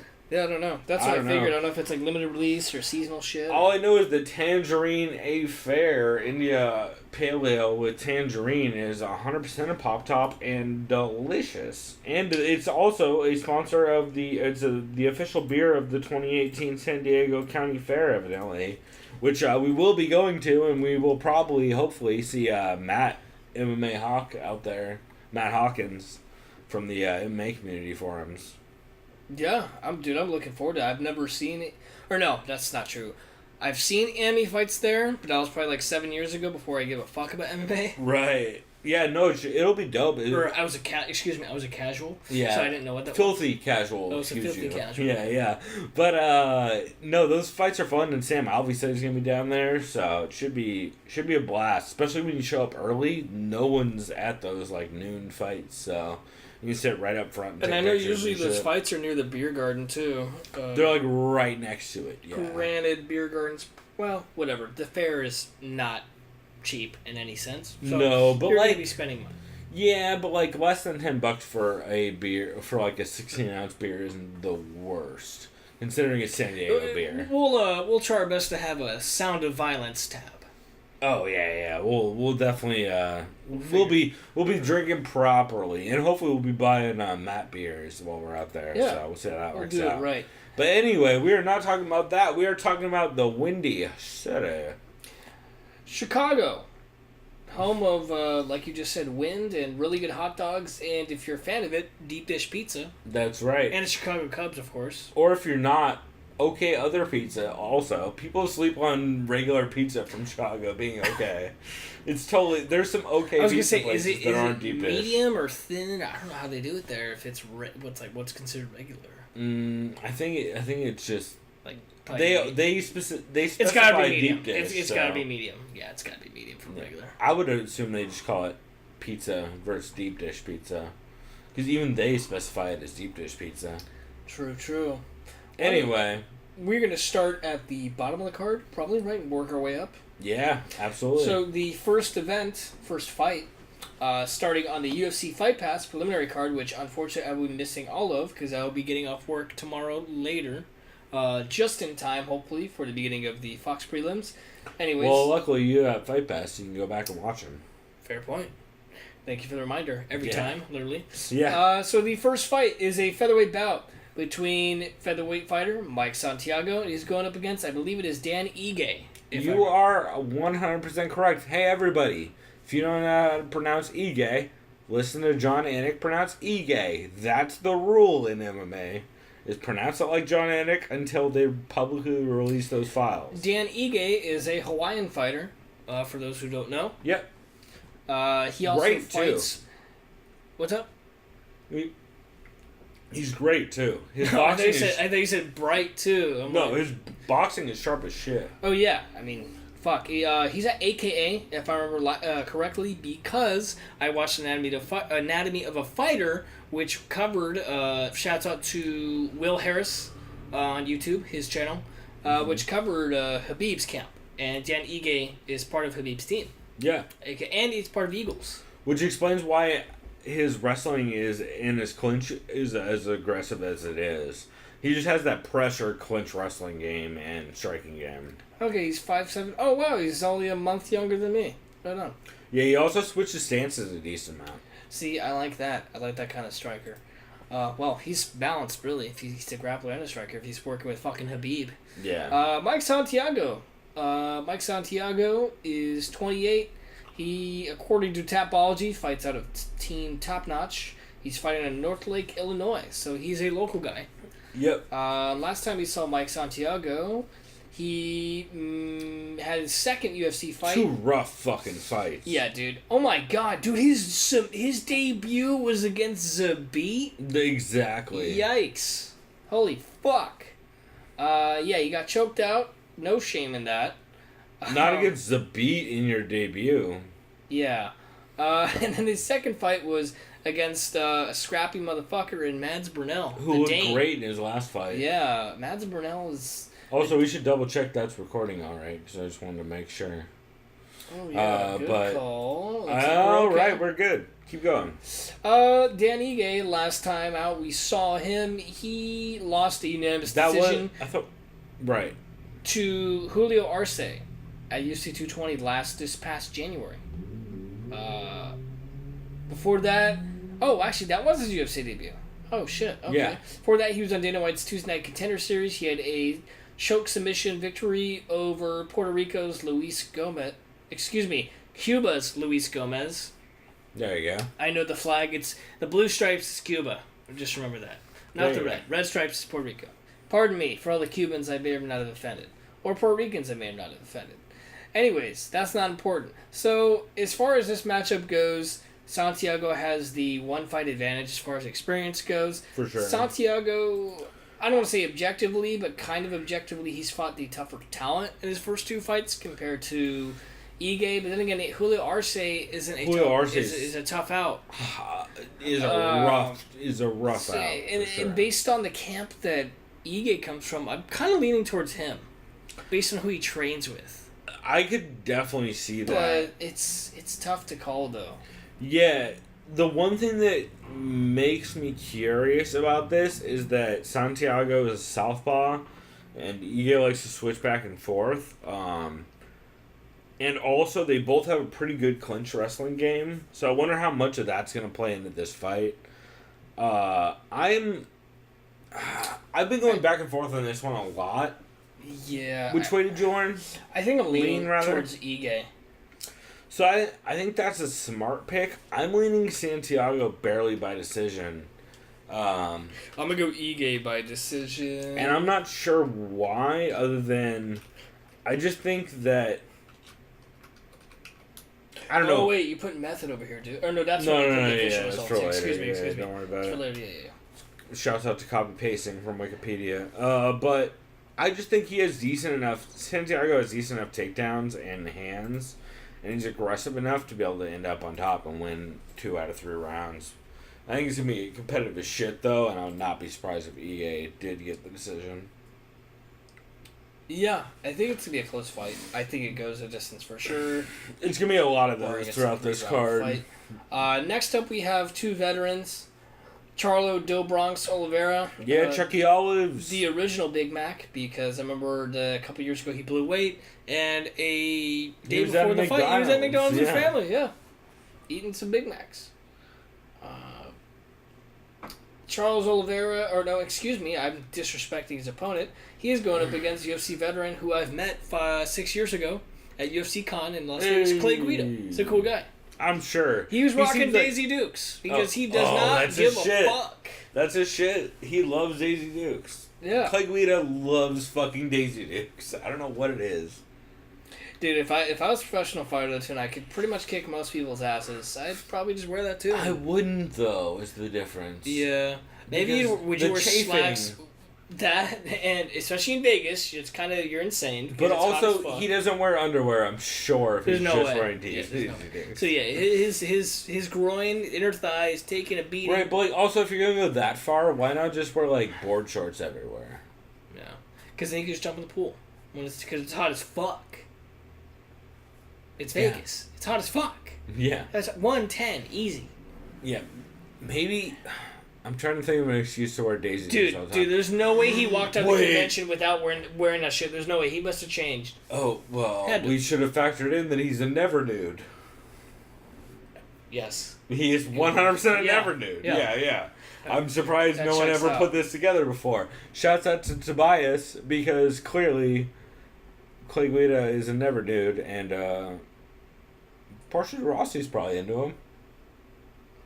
If she wasn't married to Ellen DeGeneres, but yeah, it's... Or a dude with fake long hair in jean shorts in the TV show. Yeah. I mean, come on. It checks out with Tobias too, yeah. Yeah. It all checks out. I think we've solved a puzzle here today, you guys. Anyways, let's get to what's important. Charles Oliveira, last time we saw him... Chucky Olives. Chucky Olives. As co-main event calls him. OG Big Mac, whatever you want to call him. He lost, pretty fucking brutally, I think, via elbows from the Irish Dragon, Paul Felder. After having a decent, a super decent darts attempt and a good guillotine attempt. Yeah. Before that, he had fought against former Bellator lightweight champion Will Brooks and submitted the fuck out of him. Which his game is kind of tailor-made for Will Brooks. Excuse me.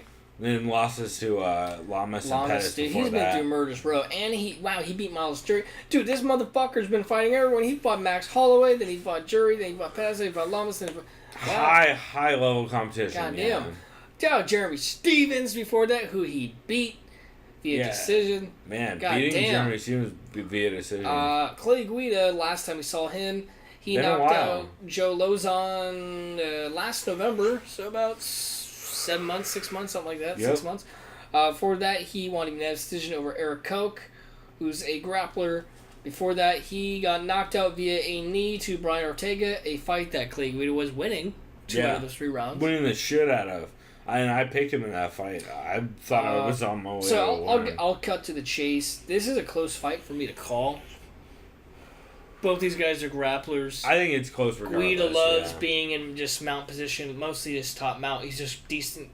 He's good at ground pound. He's great. He loves double legs. Yeah.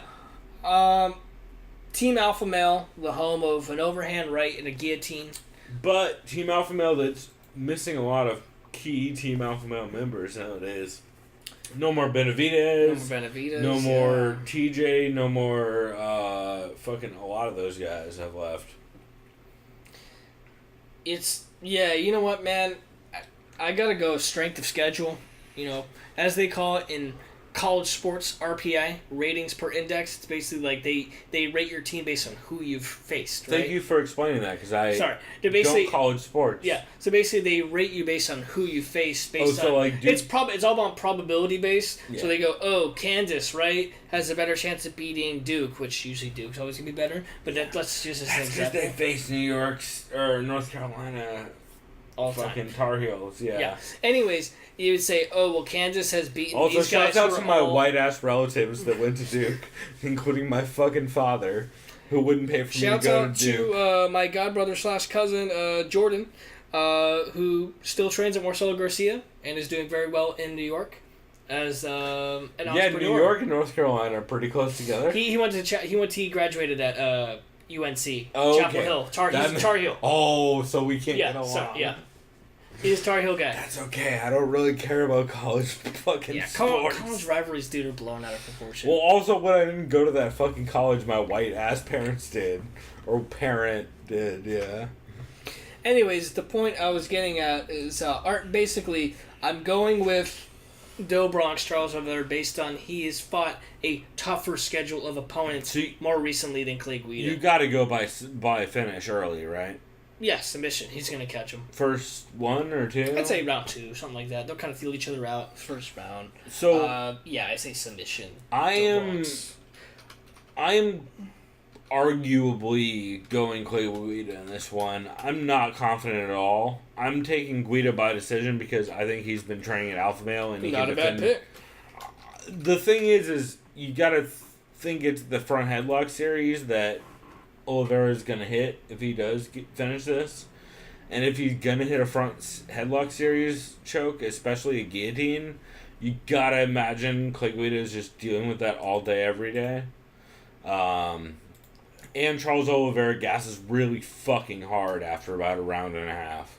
So, I'm going Guida just off of that, but, would I be surprised if Guida gets guillotined in the first 15 to 30 seconds? Absolutely not. And if that does happen, that would be a fucking bummer. Because that would be a stamp on a career, essentially, for me, in a way that a couple of these fights later on will sound like. So, by the way, this next fight... should be on the main card? Yes, I feel bad for the real Slim Shady. It's better than a Joby number won. of fights on the Whatever main the fuck card. you want to call him. Joseph Benavidez. is a pioneer in this division, just in lighter weight class division in general. Arguably the second best flyweight of all time. Him and Ian McCall have those claims. It's like about it. It's like as second best. Yeah, some might argue Horiguchi, I guess, but Horiguchi's kind of Horiguchi, but he's been finding more success lately in Japan still. But like Horiguchi's up there too, though. Like but like those three dudes are pretty clearly far and ahead, in at least as far as barring if Cejudo beats DJ, depending on if that were to happen, you can't really. Well, actually, fuck it, you would put him in that conversation if you fucking beat DJ. Yeah, you have to. Yeah. Yes, you're near there. Well, you put him. They'd be 1-1. Yeah. So yeah. That's what I mean. But he'd be up there as far as like the upper echelon guys because no one's done that. And he'd be like, no one at 125. Yes, that's what I mean. In any sense, this fight should be good. Sergio Pettis, you should know him. He's a Pettis brother, the younger brother of Anthony Pettis. Arguably the more technical of the two. Yeah, as far as the striking, because I know it's a Taekwondo background, they kickbox, they kind of mix it up. He also has just sharper boxing and wrestling defense than Anthony has shown in his last couple fights. Yeah, he's going up against, like we said, Joseph Benavidez. Last time we saw Sergio Pettis. Oh, and he's at Rufus Sport, of course, in Milwaukee, where him and his brother and his family are from. We have Dick Rufus. It's a given. He trains a bunch of guys. Who's there? Paul Felder, Tyron Woodley, Sage Northcutt, Bilal Muhammad. Dude, there's so many. I wonder how many of those dudes he actually trains with, though. Because they're so much bigger. Or Phil Brooks. Yeah. Well, they're like Rufus Sport is one of those gyms that I would normally say like, hey, the 170 pounders probably don't train with the 125ers. But at Rufus Sport, I'd be like, striking. 50-50. Yeah, they probably move around a bit. Yeah.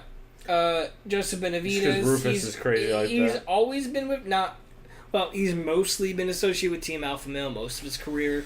But on and off camps, he's been with Dwayne Van Ludwig, with TJ Dillashaw. That's where he's working nowadays. In Colorado. However, I did remember a podcast, I think it was Jack Slack, Joseph Benavidez was an Alpha Male for this camp, which concerned Jack Slack.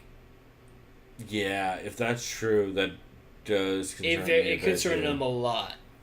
That I agree, because from what I've been hearing, he was still at what's his face's Ludwig's camp, but if he's been back at Alpha Male, that's interesting. They said his whole camp was there. Sergio Pettis, last time we saw him, he got wrestle-fuck decision by Henry Cejudo. Well, half and half, right? Half and half. He did okay against Henry early. Henry came on pretty well later on, and it was a close fight. I'll put it that way. Before that, he had a unanimous decision victory over Brandon Moreno. Where he fucked Brandon Moreno's shit up. I had Brandon Moreno going into that fight. And I did. Good God, was I wrong? I did my 7. He almost subbed Pettis in the first round, to be fair. Give him credit a little bit. True. He almost got the rear naked in. Before that, he had beaten John Moraga via unanimous decision. Chris Carriazo.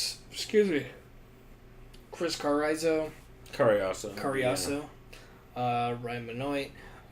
Joseph Benavidez has been gone for a while due to blowing his ACL. Big layoff, blowing his ACL out. So he's back. He's on an impressive little win streak here. Last fight, me and you both had... Do we have differing opinions on this fight when he fought Cejudo? I gave it to Cejudo barely. I gave it to... I did give it to Pettis, but... Or Benavidez, yeah. Benavidez, but it was close, yeah.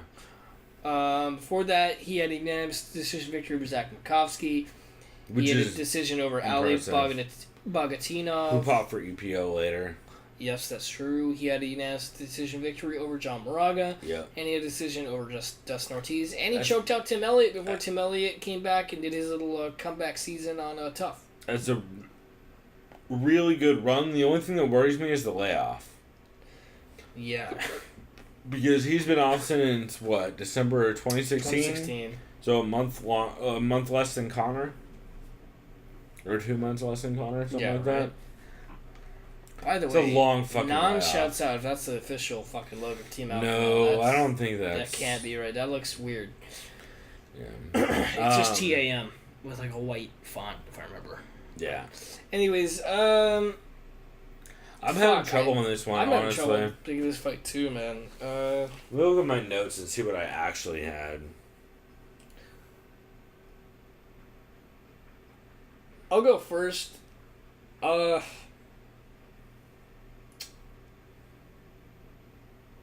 Shit. Yeah. So one thing that's interesting in this, before you start off, is Pettis is southpaw and Cejudo is sorry, not Cejudo. Benavidez Dude, they're all short and look orthodox. So it will be like one of the switch stance matchups. So the body kick and the head kick will be open, but so will the big right hand, which I think will make this very interesting. Yeah, this is kind of going back and forth on this. Honestly, I think I'm gonna take Henry. Sorry, Benavidez. Joseph? I'm looking at Joseph Benavidez, and I'm thinking. Here, I'll show you his name here. So. To be fair, I'm thinking I'm gonna take Joseph Benavidez because I think he's gonna Henry Cejudo. That's what Anthony I was Pettis, thinking. pretty little Tony Pettis, not Anthony. Fuck is his name? Sergio. Jesus Christ! Yeah. I'm mixing up everyone's name on this card so far. I'm going with Benavidez too. I think he's just gonna wrestle and grapple him. That's because the switch, like Pettis' striking techniques, I think it's gonna fuck up the transition a lot on the feet. Obviously, Benavidez is a talented striker himself too. But if he's an alpha male, why is he there? Wrestling, grappling. Well, that's part of it, and I also think that a lot of this game plan is going to come down to Joseph Benavidez is going to catch a lot. Like, Pettis can't really throw any lazy kicks, or else he's going to end up on his back against Joby Wan, as far as I can tell. So I would lean Joby Wan to catch a body or leg kick and put him on his back and punch him in the head for a lot of the round. What's your method of victory?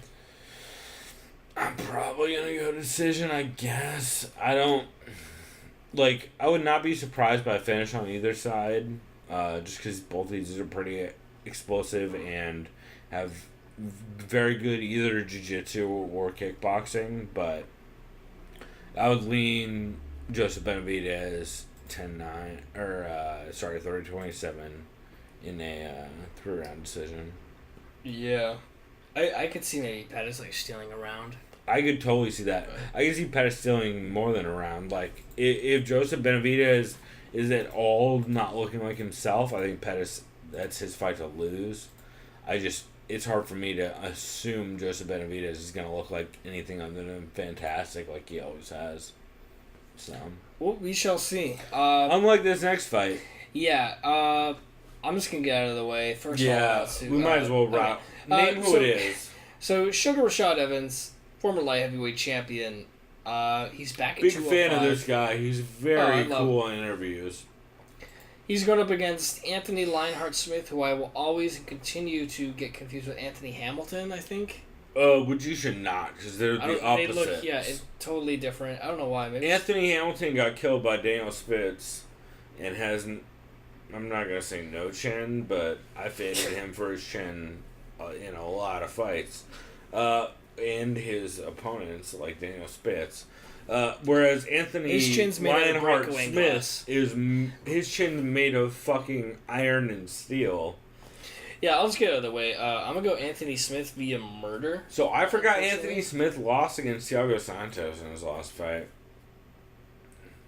Oh, wow. Remember he got killed in that fight?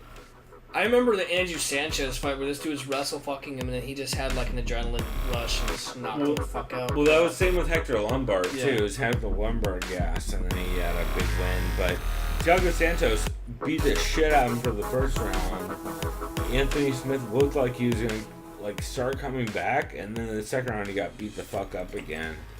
So let's not completely disrespect Rashad. I mean... Well, the problem is Rashad hasn't had a win since 2013.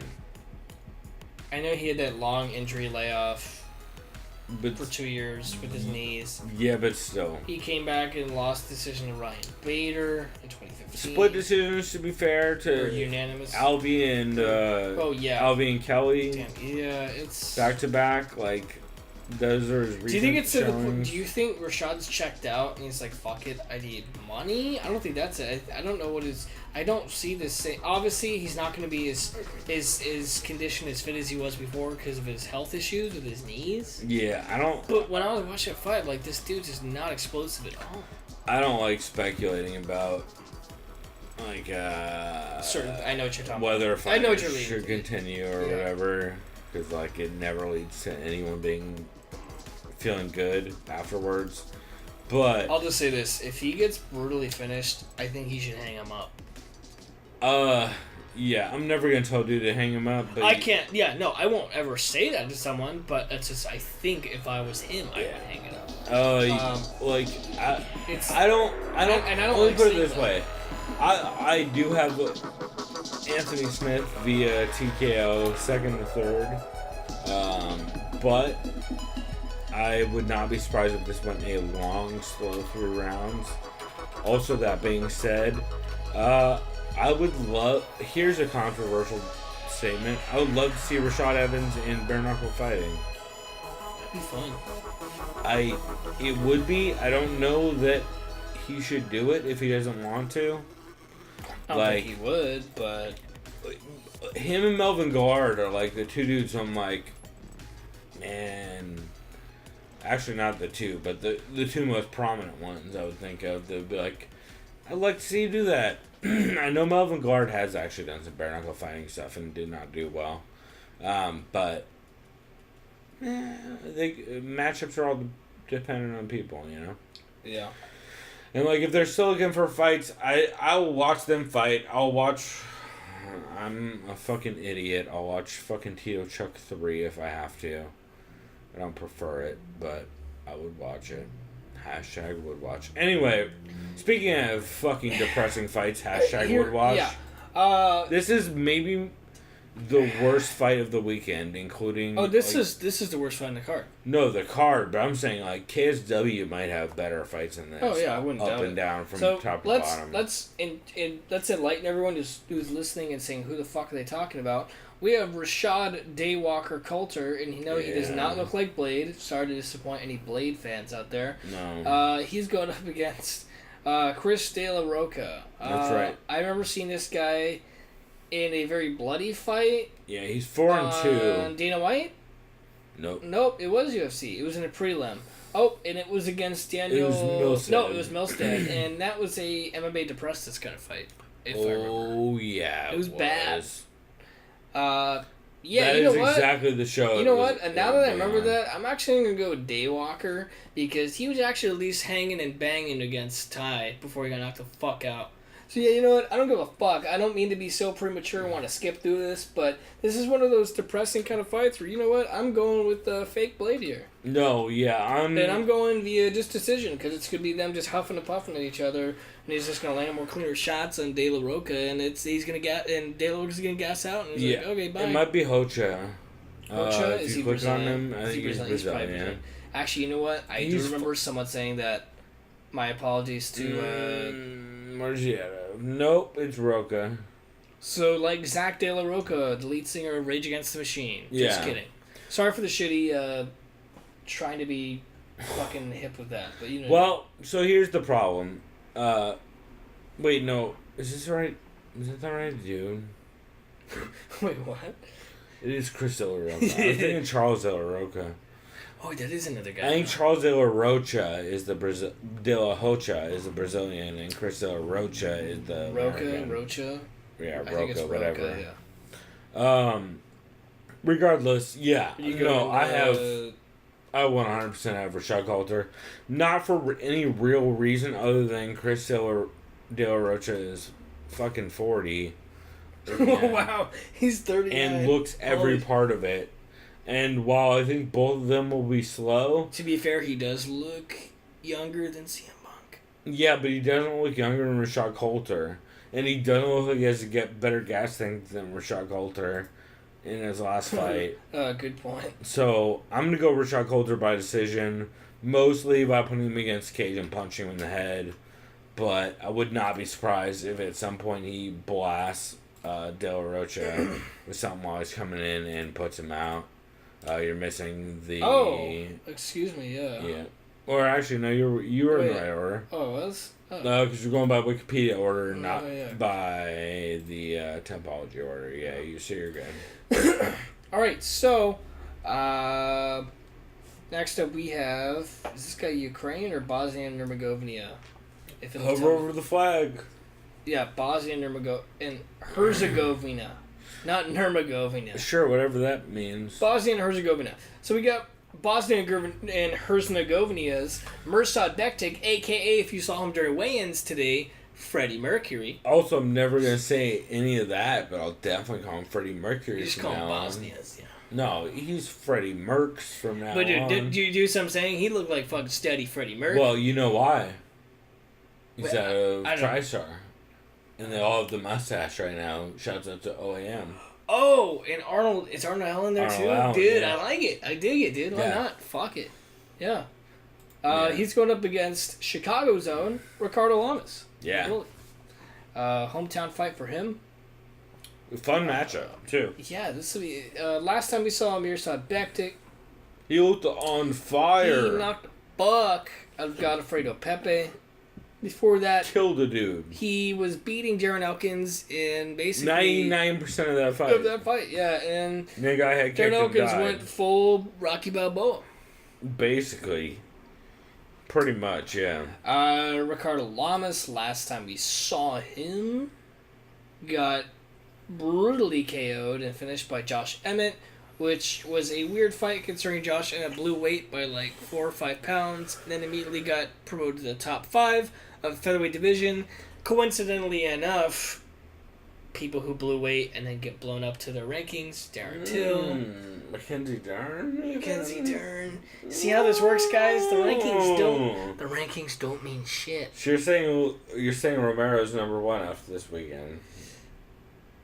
No. I know. I'm putting inflammatory shit out there. Not according to the tomato, the bald one, as Eugene would say. Ah, yes, the red tomato, the red bald one. Yeah. I don't know what else to say. Which way? This is a tough one. You know, fuck it. I'm going with Ricardo Lamas. Are you? Yeah. I'm going with. You know what? I'm going fucking TKO. Hometown for him. He's gonna fucking put volume against. He's gonna pressure the fuck out of him against the cage. Early or late? Late. It'll be late. Bektic. He's a good fighter. He's still young, I think. How young is he? He's not that old, right? I don't know off the top of my head. 27? Yeah. Oh, that's super young. Yeah, it's younger than Lamas. Lamas 30. Oh, gee, dude, I didn't even know he's 37. That motherfucker's like 31. Yeah. Goddamn. Yeah, I got Bektic just by volume alone, dude. I don't know. I just see him pouring that shit on. He'll be pissed. I think that's probably smart. I'm gonna go Lamas, just because I don't. The problem I have with Bektic is I haven't seen him against anyone at the high level that he's been able to keep a pace with.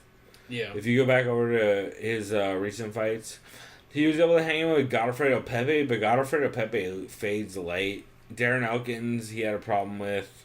Russell Doan is notorious for fading late. Lucas was notorious for fading late. So that's the only thing I'm curious about, is because Ricardo Lamas generally is able to keep a pace pretty fucking well. Yeah. And he's pretty defensively sound. The only reason he got caught against Josh Emmett, because he threw that low kick and then did not at all see the counter coming when he threw a hook after it. And just got blasted with that shit by Josh Emmett. So I'm going to go Lamas via...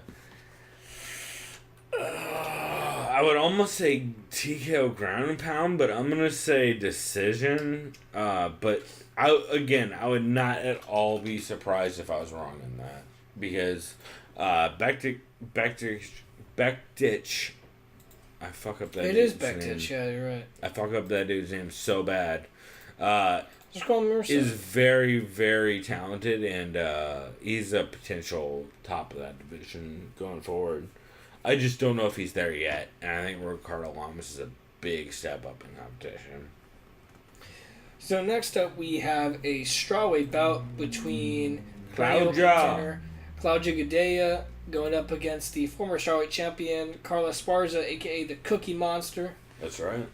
Last time we saw Claudia Who is Gadelha, super underrated. who, by the way, I have a lot of killers on this card for fantasy. Shouts out to me. Yeah. I'll just say this: if all three of my It's fighters fucked up. win, I'm probably gonna win the playoffs. Yeah, I honestly don't even think I have a chance. I'm maybe shooting for second. I hope you do, because I'd rather you get second or beat me. It's me and instead of Lawfitz. Like Yeah. Lawfitz works for that company, so. So inside job? Just kidding. No, I'm not gonna say to be it. I'm fair, kidding. I'm I totally smoked him on a lot of the I know, I'm totally early kidding. stuff. You know what I mean?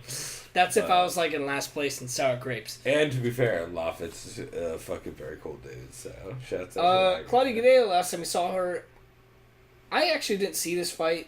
I was surprised. You didn't see the Andrade fight? No, because I Dude, was working. she got smoked I know, by yeah. Andrade. And that's what surprised me. It surprised me how she- easily she got smoked. Well- I thought this would be closer. So the biggest thing in that fight that people are sleeping on is Andrade's head movement. Andrade was able to slip a lot of the giant bombs Claudia was throwing, and while she did get clipped by a lot of them, she either slipped the right way with them, or she slipped just far. She did that tiny slip back to where it was just out of range and it grazed past her. Which I think is very underrated for the reason why Gadelha blew her gas tank. And I think Carlos Esparza is just going to be there to be hit the entire time for all of those combos that Andrade slipped. Honestly.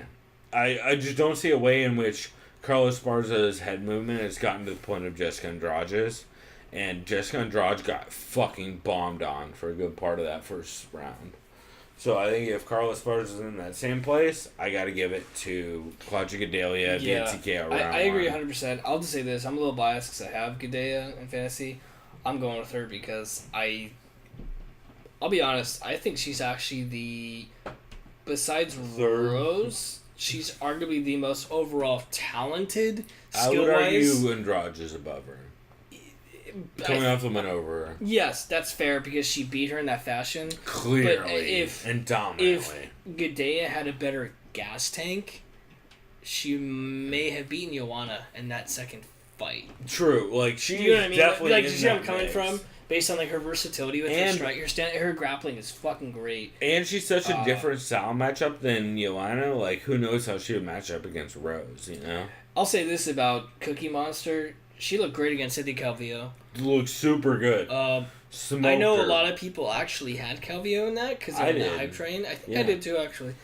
Because I thought and Calvillo did win that first round, but Yeah. she gassed hard and just kind of constantly lost rounds after that. Where, like, a lot of the scrambles, Carla was able to gain either top control or put pressure on her. So And Carla is underrated. I do believe that. I think Carla is a very underrated wrestler in that division. The problem is they're at 115, and it's hard to hold people down at 115. yeah, and she's what 5'1". Gadelha's not huge. 5'4". She's 5'4", which is average for that division. It's a pretty big difference, though. Especially in reach The and biggest in power. strawweight is what Joanna at like 5'6". If she's 5'5", or she's 5. No one's above 5'5", I think. And that's how it is. I think no one's like above 5'5". Rose is 5'5". See what I'm saying? I think Rose is like, 5'5". Rose I know might have Joanna's the most 5'5". reach, but yeah, height. Joanna's like the biggest technically. I think it's like I think by height, but not by reach. Yeah. Yeah. 'Cause I think Rose might be the biggest reach. But yeah, I'm going Claudia via decision. I'm going Claudia via. I don't I think should she's gonna pick go all out. decision. I don't think she's gonna go all out. She's gonna just test her gas tank and just kind of like. Yeah, you're Ride it right. out. You're right. I'm gonna go decision. If Claudia clips her early, I think she finished. Actually, I think I'm gonna go Claudia round one finish. Because bad pick. I think that if this goes 3 rounds, that's a very close decision. But I don't know that Carla has the defense against an aggressive pressure fighter like Claudia to be able to hang in there for that long. Because Claudia bombed on Andrade. And the only reason Andrade won that fight is because she has a very good head movement. Was able to slip a lot. Like, you go back and watch that fight, she was just barely slipping by an inch or two back or to the side of a lot of those big bombs Claudia was throwing.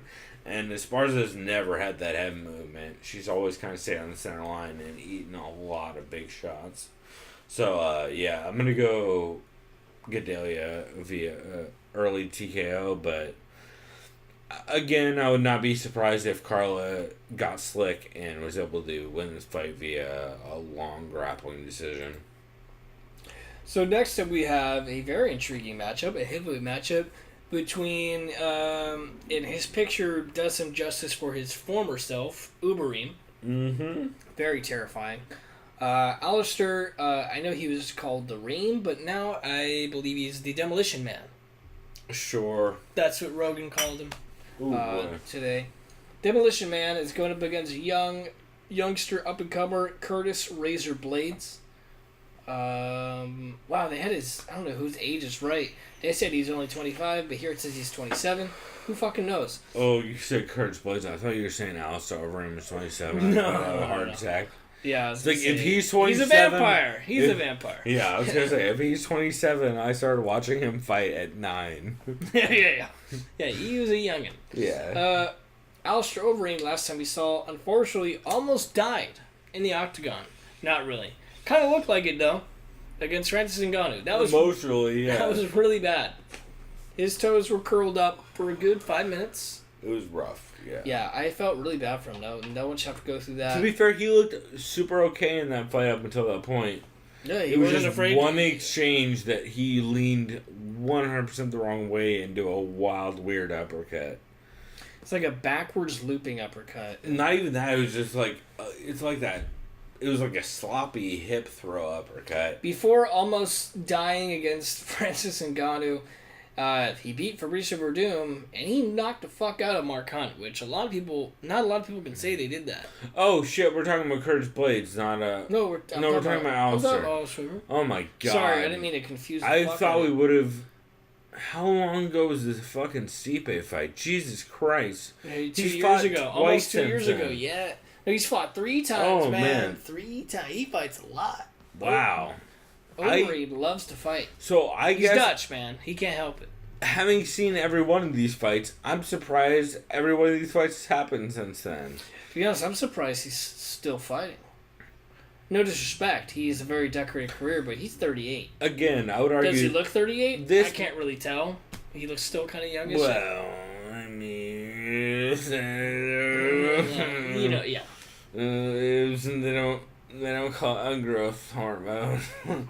Well, let's just say he stunted his aging for a little bit, right? Can we put it that way? Is that safe? Dana White was unhappy, and USADA would have been happy. I'll put it that way.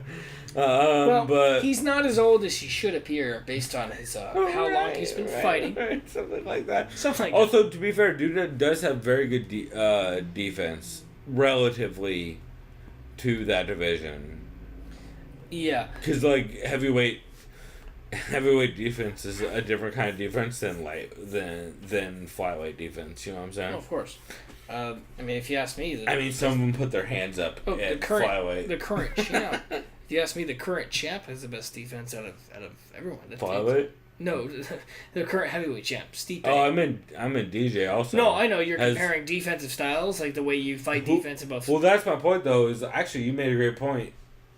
Stipe versus DJ, who is best defensive style? 100% DJ. It's not even close. No. Or even 35 in DJ, who has best defensive style. It's DJ. Like, when you're quicker, you can be quicker at defense also. So we got Curtis Blades, the upstart, young guy, heavyweight. Big wins. He had some big fucking wins. He almost died in the Mark Hunt fight. Yes. That was crazy in that first round. He almost got finished super fucking bad. Mark Hunt wrestled his way to victory, but hey man, you gotta do what you gotta do. Yeah, Mark Hunt, I believe, blasted him with like an uppercut and a couple hooks. And to be fair, Curtis Blades survived against Francis. Oh no, he did get TKO'd? What? Yeah, well, and Kind of. but like no, but that was after a bit in that fight, and that was early on in his career. But in the Mark Hunt fight, he was rocked hard in that Mark Hunt fight. Mark Hunt went for faked a right hand, or actually faked a left hand, faked a right hand, dipped under, and then threw a giant left hook. That's right. While Curtis Blades was rocked, Curtis Blades still ducks under the left hook, gets a big double leg and puts him down, and that's the reason why he won that fight, because he was fucked up on the feet at that point. And that's 100% why he won that decision.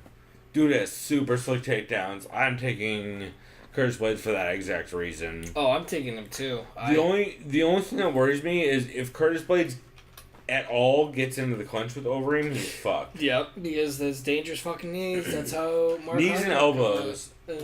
Like And kicks in general. Like, you have Blades too, right? Via decision? Yeah, Blades via, I'm going to go knockout. Knockout? I mean, I was thinking about that. Knockout second. Just because the only thing is, I don't trust Overeem's chin if he can't feel comfortable. Yeah. Like, when Overeem feels comfortable, he's money. But if he has any kind of pressure put on him, it's a real problem. And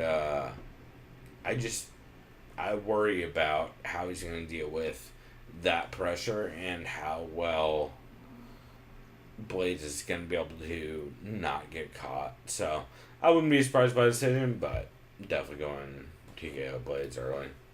So next fight, especially after the fucking uppercut shot of fuck Overeem, which is coming off of, like, after rewatching that, Jesus Christ. The Ngannou death. Yeah. Dude, it's... So, next up we have arguably the main event of the evening. Just kidding. Boo. Chris is not a fan of this fight at all. I'm not saying I am, because I'm indifferent about this. I like Mike Jackson, but still boo. So, we have Phil Brooks, a.k.a. as you WWE nerds might know him as, CM Punk. That's right, the boo, Brock Lesnar opponent, boo. CM Punk, or I'll just call him Phil Brooks. Fuck it. Phil Brooks. Phil. Oh, yeah, call him by his real name. Yeah, Phil is 39, because this is the MMA, dude. This ain't no WWE bullshit. He's 39, he's been training for 2 years, and he's fighting at River Sports. So, and his impressive MMA repertoire, resume, whatever consists you want to call it. Consists of him getting taken down by Mickey Gall and making almost every wrong decision on the ground. So he got choked out with Mickey Gall almost a year and a half ago. To be fair, Mickey Gall is a very high-level grappler, and CM Punk is not at all. Shouts out to the Miller brothers in New Jersey. Yep. Jim and Dan. He's going up against Michael Jackson. Thriller. Michael Thriller Jackson. Just kidding. Michael Jackson is dead. No, this actually, Michael Jackson. I actually do like Mike Jackson. As he calls himself the Truth. We'll see about that. His podcast is actually good too. Fights out of Houston, Texas. I'm booing the fact that this fight is on the main card. I'm not booing Mike Jackson. I actually really like Mike Jackson, but everyone's like, "Oh, he's had one fight." You're like, nah. Wait, why is he listed as 0-1 when he... Amateur. Oh, that is an amateur fight. And one kickboxing. Yeah. Okay. Well, that explains it. Anyways, he's 0-1. He got submitted by Mickey. That's what these guys both have in common. Muay Thai. They both got choked the fuck out by Mickey Gall. So as far as who's going to win this fight, I got to go with Mike Jackson here. Because he's fought before? Yeah. Against real fighters? Is that your reason? And part of it... What's your other part? Because that's my only reason. The fact that Phil Brooks is an entertainer. Yeah, he's 40, y'all. To be fair, Phil Brooks seems like a really cool guy. Like on the down, he seems like a really cool guy. Seems very nice. I would love to get some deep dish pizza with Phil Brooks at the place that John Morgan recommended. Yeah, whatever it's called. Love to do that. Yeah, seems like a very nice guy. Don't at all care about his wrestling, and I don't at all care about his fighting, but he seems like a very nice guy. I have Mike Jackson by submission. I don't know when. Smart. I'm gonna say Mike Jackson TKO first, because I think Mike Jackson has fought, so he's gonna win. I was gonna say more to that, but I was like, meh. That sums it up. So good luck to Phil Brooks. What does this mean, real quick? Even though it's highly improbable, if Phil Brooks were to happen to pull off this victory, what happens next? Real shit though. Like let's really.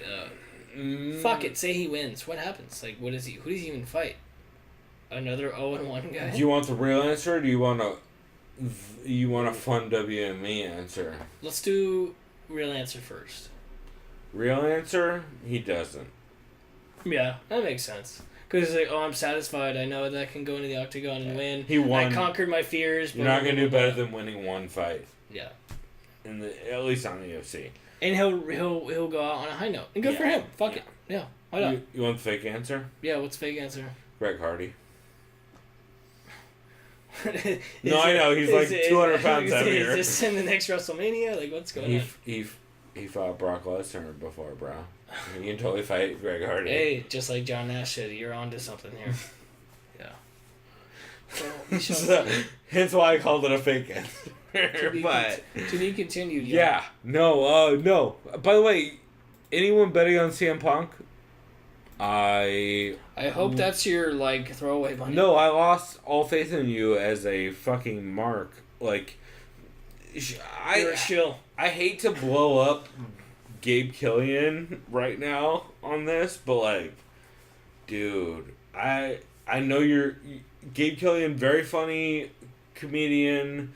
Gabe Killian, very good chicken shop owner or whatever the fuck that place is in LA that he owns. That's supposed to be bomb. Roscoe's. Is it? Roscoe's is fucking bomb as shit. Well, no, I know Gabe Killian owns a chicken shop on It's Roscoe's. probably not Roscoe's. But, I was getting hyped on Roscoe's. Yeah, I don't know. Gabe Killian has a great chicken shop from what I heard. And he is an LA comedian that's like friends with Comedy Store dudes. But, man, how you gonna put money on CM Punk, bro? It's money that you can wipe your ass with. Not really. He's like plus 200. It's not even good odds. Really? Oh, yeah. Like plus I've been putting money on Mike Jackson at plus 200 all fucking week because it's stupid money. Like, it's the kind of money where I'm like, I don't even want to bet on this, but like, I kind of have to at that rate because that's not fair. Mike Jackson has fought in combat sports before, so that's a difference. Yeah. Well, the difference is between that fight and this fight. This is a real heavyweight fight. Define a real heavyweight fight. This is a disappointing heavyweight matchup. We have Belarus's Andre How Taste My Pee-Pee Arlovsky, who's a Chicago native at heart. He always says he's fighting out of Chicago. Yeah, he's a badass motherfucker. Oh, of course. Former heavyweight champion, we may add. I mean, multiple time former heavyweight champion. Yep. Fought Fedor. Was it interim and then UFC or just No, he had a straight heavyweight championship. I believe he lost Sylvia, right? He was an interim champ and a heavyweight champ. Yeah. Yeah. So technically 2-time, kind of. Well, and he almost won the or I don't know if he had the tournament championship at Affliction. But if he didn't, he was fighting for it before he got killed. Anyways, he is going up against Australia's out in New South Wales, Tai Tuivasa. Bam Bam. This guy's a badass motherfucker. I love Bam Bam Tuivasa. This guy's hilarious too. I'm a big Andre fan. I'm gonna go ahead and say it right now. I'll say it right now too. I agree with you. Your pick. I can't pick against Tai Tuivasa, bro. I can't either. And on Embedded, I became a bigger fan when they were on a tour bus when like all the other Aussies and their podcast. Whittaker, First off, we shout out the Halfcast podcast, which is his show with not Brad Tavares, Tyson Pedro, which is one of the best podcasts it's around out of Australia, and they had Robert Whittaker on one of them. Yep. Shouts out to Embedded. They had Whittaker, they had all the Aussies. Whittaker, Megan Anderson, and Ty were all on the bus. They gave the microphone to Ty. They're like, hey, you can be the tour guide. And they were like going in Hyde Park, and it showed some big fountain. He's like, on the left here is a big fuck-all fountain, or big fucking fountain, or some shit like that. Yeah. And they're all just like, laughing. He's shit like that. He's super funny. That dude's underrated. Yeah, in a lot of what ways. are the odds of him doing a shoey? Problem is it's Andre Arlovsky. So here's what I see happening is Ty is gonna run forward and throw bombs. That's what Ty does. He's never not done it. That's what he's gonna do. The only thing that worries me is Andre does have some tricky Sweeps and trips from the clinch. Yeah, and I was gonna say his clinch work's always been impressive. It's a little worrisome just because Ty has pulled dudes on top of him a bunch of times in fights. From, like, just trying to go for a throw and just pulling somebody in and out. Like, old school, who the fuck was the queen of that? Trying to remember. There was a 135er that was, like, fucking great at doing that over and over again. Someone from Invicta. Anyway, I probably don't want to shout him out for that anyway. But, that's the one thing I worry about with Ty is that Andre will clinch him and initiate a trip or a foot sweep, and Ty will pull him straight into mount. If that doesn't happen, I think it's Ty first round knockout. I'm going TKO. TKO I think is probably the way it'll go. Well, it's a heavyweight fight. Well, I think it'll be TKO over knockout because I think it'll be volume based. Yeah. But I would not be ultra surprised if Andre was able to escape the first round and make this an ugly Junior Albini-esque style, like, 3-rounder where no one feels satisfied at the end and it's weird the entire time. But I think it'll be fun either way. I'm one of those weirdos. I enjoy those fights regardless. I like the... Sometimes when I rewatch the Darren Till fight, I enjoy it. Sometimes I'm like, really? We're just going to do this? Speaking of those fights, Holly Holm. Holly Holm and Megan Anderson. Not Megan, it's Megan. That's right. Hey, everybody, welcome to Megan Anderson. She's great, by the way. Check out her podcast, which is fucking fantastic. Aussie and Fancy, right? Yeah, the Aussie and Fancy Breakdown. So, Holly Holm, she has pretty much fought a lot of people recently. Yeah. Well, relatively. Kind of. So, before she was the first fighter to, I believe, go the distance against Chris Cyborg, which is yes. Maybe. Let's find out real quick. Yeah, go ahead and pull it up, but I feel like Cyborg probably went to the distance way back in the day. First person in a long time, at least. Yeah, back in the day. She went to some Japanese fighter, Yoko Takahashi. Right, who she blew it against. Yeah. Anyways, still impressive. So the second fighter, too. But, yeah. Yeah, Holly Holm looked okay in that fight based on her style in fights. It was relatively close. It wasn't like a blowout like a lot of people say. I think that's bullshit when people say it's a blowout. I'm trying to remember. I think it was like 4-1 or something like that. I scored it 4-1. I gave like one round to Holly Holm. Yeah, I might have even given it 3-2 because I'm biased as shit. Before that, she almost ended Betch Correia's life. Understandably.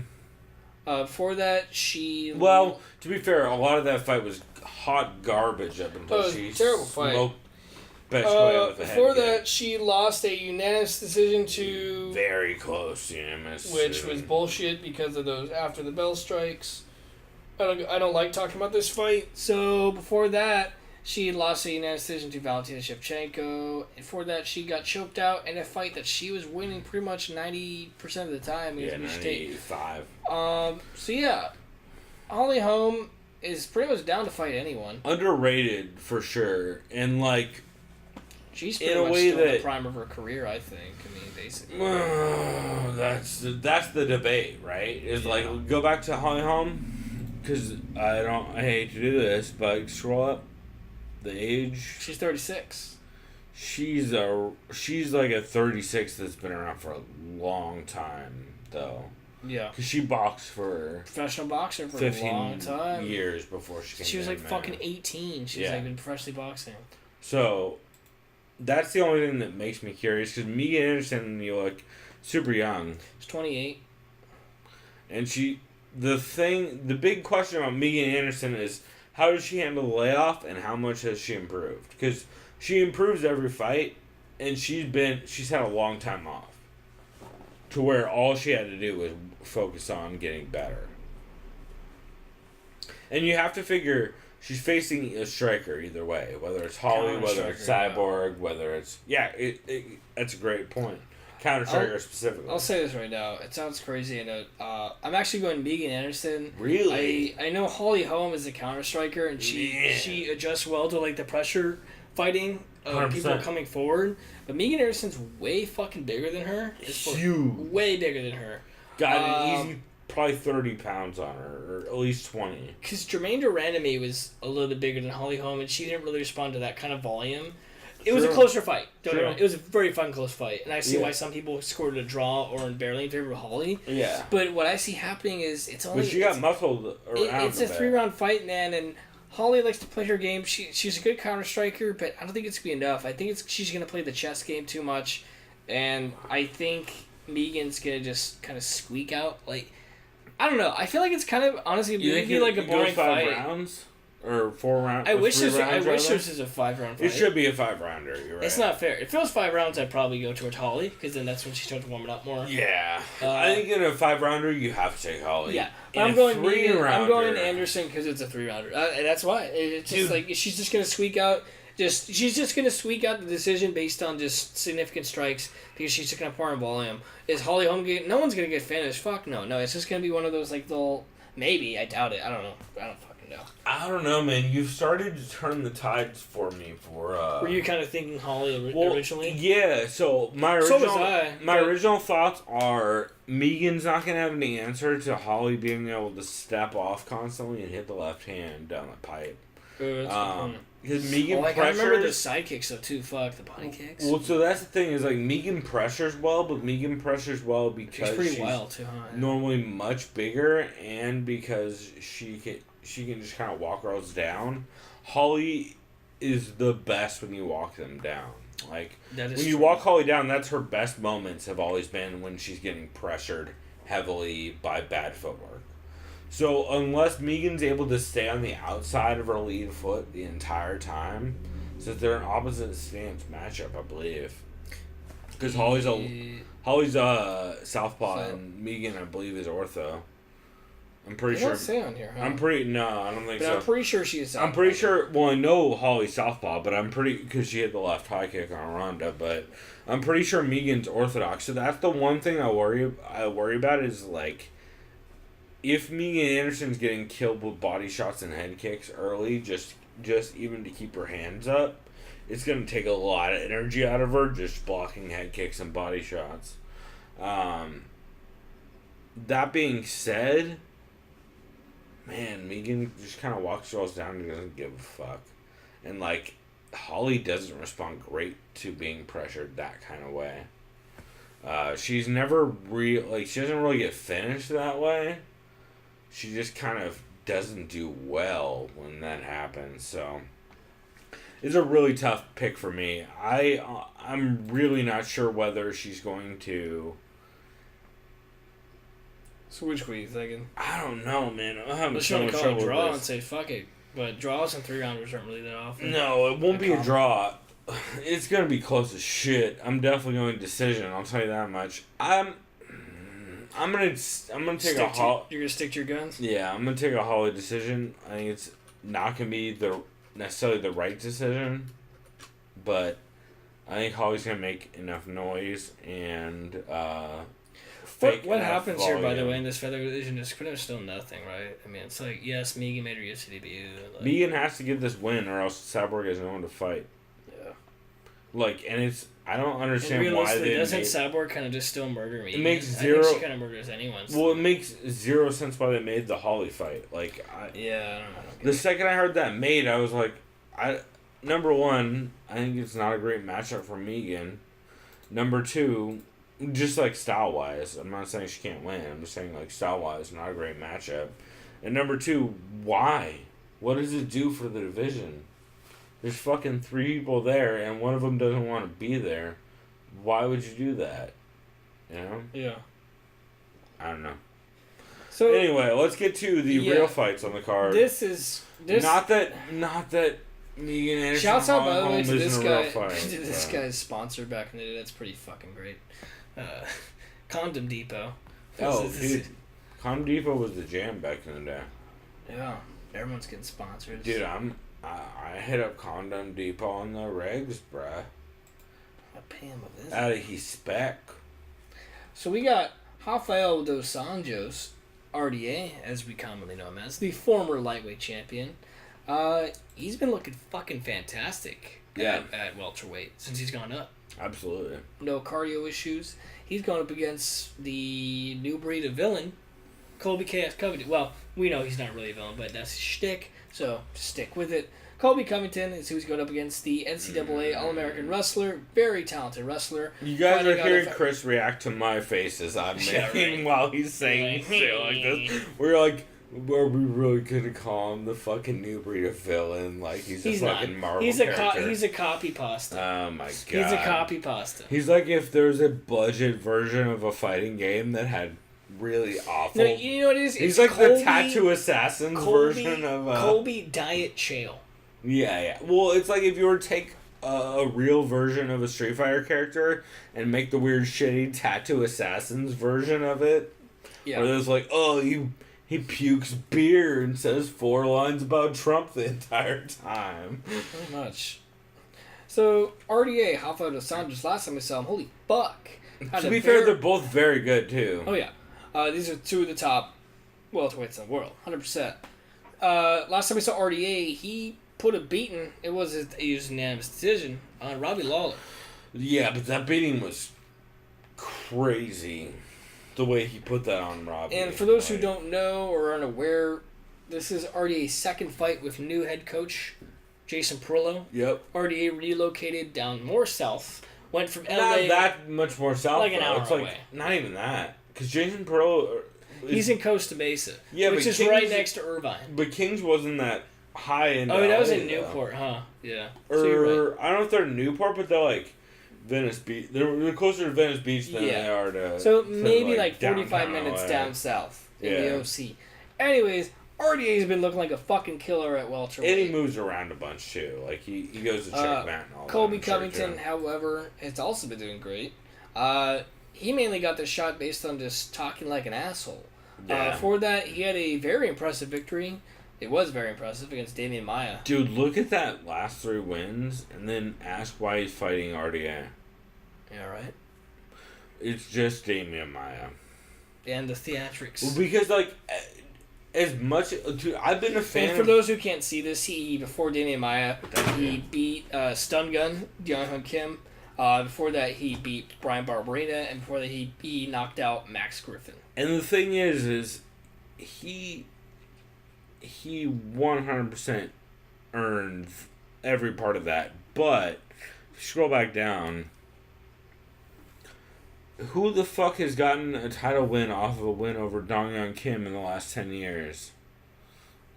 Much less Damian Maia coming off a giant loss against another wrestler who was like the 3rd one they gave him. What is Damian Maia, like 0 for 49? His last like 3 fights because he's fought like 3 wrestlers in a row? Well, they've given him terrible matchups. That's what I'm saying. And that's Who the did he thing fight is before like... that? He fought Woodley, he fought Covington, now he fought Usman. Like, well, and who's the last striker Colby's fought? Griffin, I guess? I guess, yeah. And that was Max Griffin of 2016, who barely knew how to strike. Like, I guess Dude, he was I totally striker. read that as Andy Wang. I was like, no way. Yeah, That's like... amazing. Colby... I like Colby a lot. I liked him a lot more, though, when he was Colby the Delicious Cheese Covington, as the MMA... the Hammer MMA used to refer to him. Up in Canada. That podcast is the reason why I originally knew about this dude on the prelims, and yeah, he was a lot more fun back then. I can't pick Colby. I can't do it. Even if he was gonna win, I wouldn't pick Colby. How about that? I'm not picking him because... He might win. I could totally see him winning. I'll be completely honest right now. Actually... 5 rounds, though. If I'm completely honest... I think RDA will win, but I'm literally like 50-50, bro. Like, I'm dead serious. I would not be surprised if it's Colby via WrestleFuck. And it's just like, not boring, but it's the size. You know what I mean, though? It's the size difference. Yeah, and he just like outclasses him, and he's just like wrestles him, dumps him on his ass, ground and pound, or he's like, fuck, tries to get back up, he's kind of tired, fucking dumps on his head, and then that's it. And the winner by unanimous decision, they'll probably be like, I'd say probably 49-46, 40-47, depending on if. But yeah, I Something mean, like that. realistically, does RDA knock him out? I don't see that. RDA doesn't have pillow hands by any means. Fuck no, he has knockout power. Dude, the way he's he gonna play. lit up He's gonna play by Robbie, volume. He's yeah. gonna play it safe. He's gonna keep his cardio intact. He knows if I run fight, he's gonna make an example out of Covington. If anything, agree. and I think he's gonna embarrass him over 5 rounds. I think that's what's gonna happen. Cool. So you're going I say RDA? realistically though, he's not going to win 50-45. I think Covington will sneak out a round via wrestling. He'll take him down a couple times. So you're going RDA, 49-48? 49-46, yeah, something like that. Yeah. Or, yeah, it's on that. Decision. 46. RDA decision. It's just, I think it's the most realistic call. Well, can he knock out Covington? Probably. Yeah. But I think by the time he does, whether he wants to shoot on Covington, I think Covington's gonna stuff anything. Throws at him as far as shooting. So that's the Unless he rocks him. So that's the one Or difference. catches him against the cage. That's the one difference I see is I think I got RDA via TKO round 3. Okay. And the reason is because I see Colby panic wrestling and failing on takedowns. RDA has. Everyone's like, oh. Everyone's been talking about, fucking Habib out wrestled RDA way back in the day. And no one did the math on the fact that RDA went a crazy amount of takedown defense since then. Like he was, I had the stat back in the day.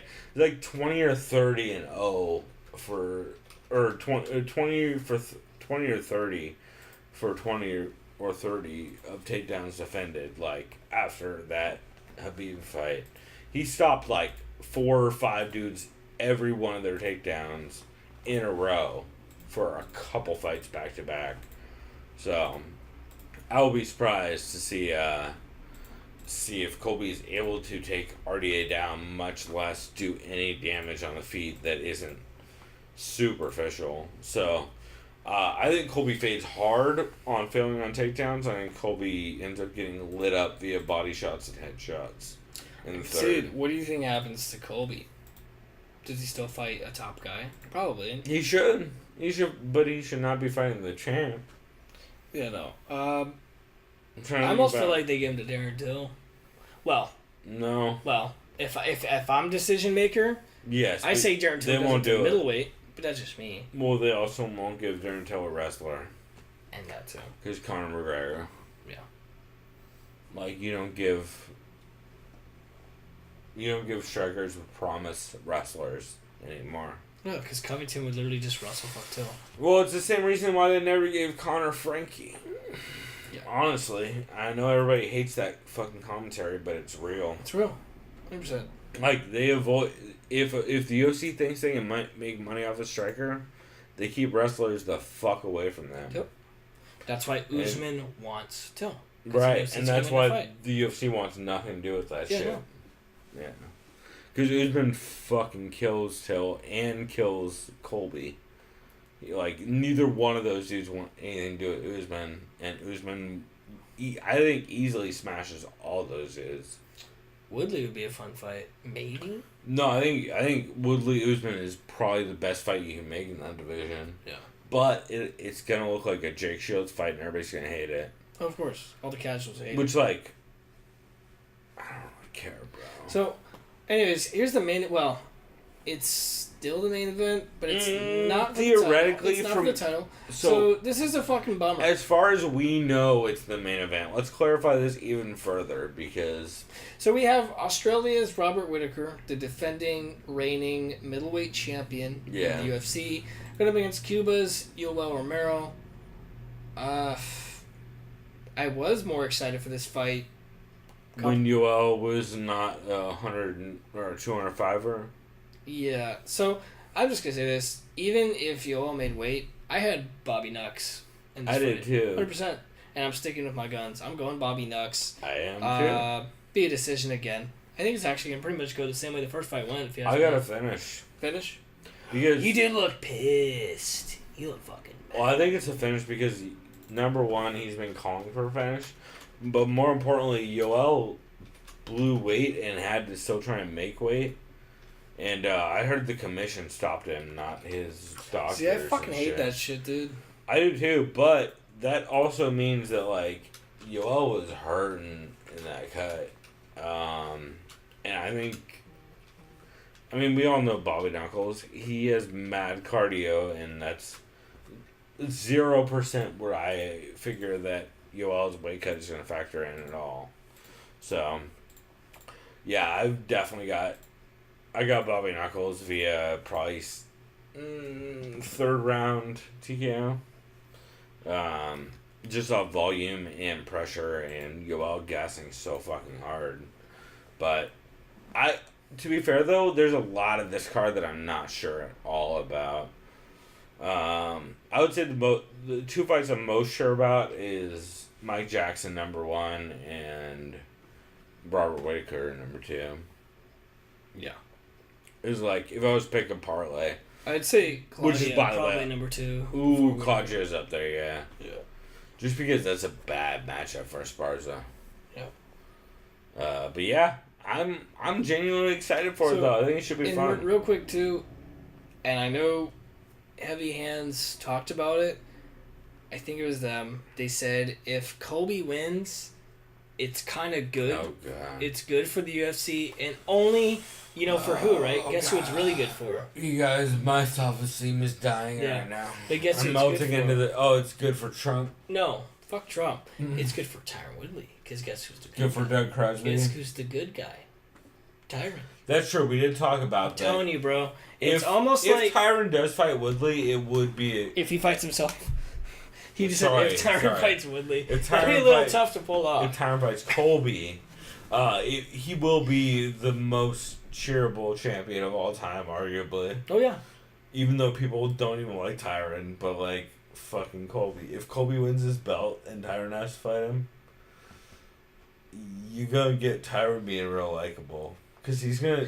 You already know in the build Tyron literally like this. He'd just be like, sigh, I really have to fight this idiot. Well, it's gonna be a lot of that. And it'd combined just be with Colby be like, dude, I made you quit 5 years ago. Well, dude, it's gonna be that combined with Tyron being way funnier than Colby. Because of course. Not only is Tyron funny as shit, but He'll he be also... like, hold on to your boo-boo belt. Not only that, but he has Dean Thomas writing for him, too. Oh, yeah. If Dean wants to give him free lines, so... It'll be a whole fucking event.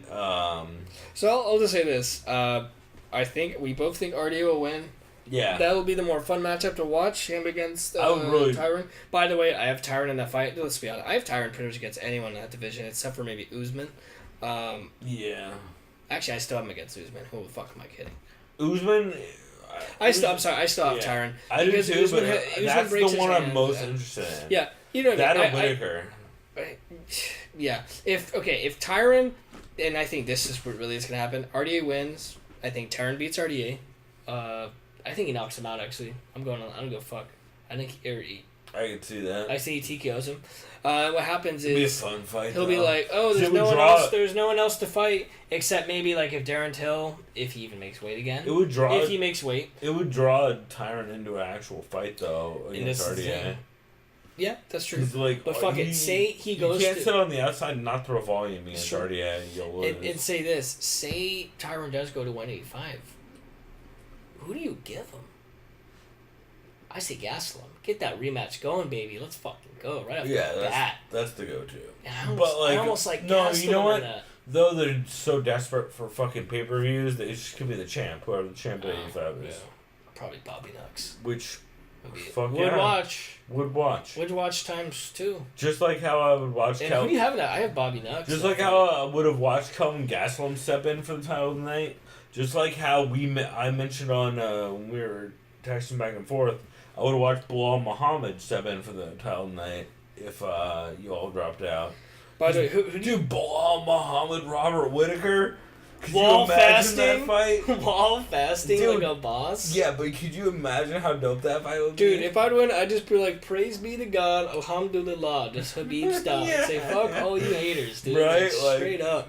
I'm like, hey, motherfuckers, like, I fasted and I won a belt. Not only that dude showed up... And I'd get rid of the belt. I'm like, peace, and just fucking troll everyone. Just not only that, fuck the belt. he showed up at the weigh-ins today and was like, just in case some motherfuckers... He's like, I'm on weight. Yeah, I'm on weight for 185.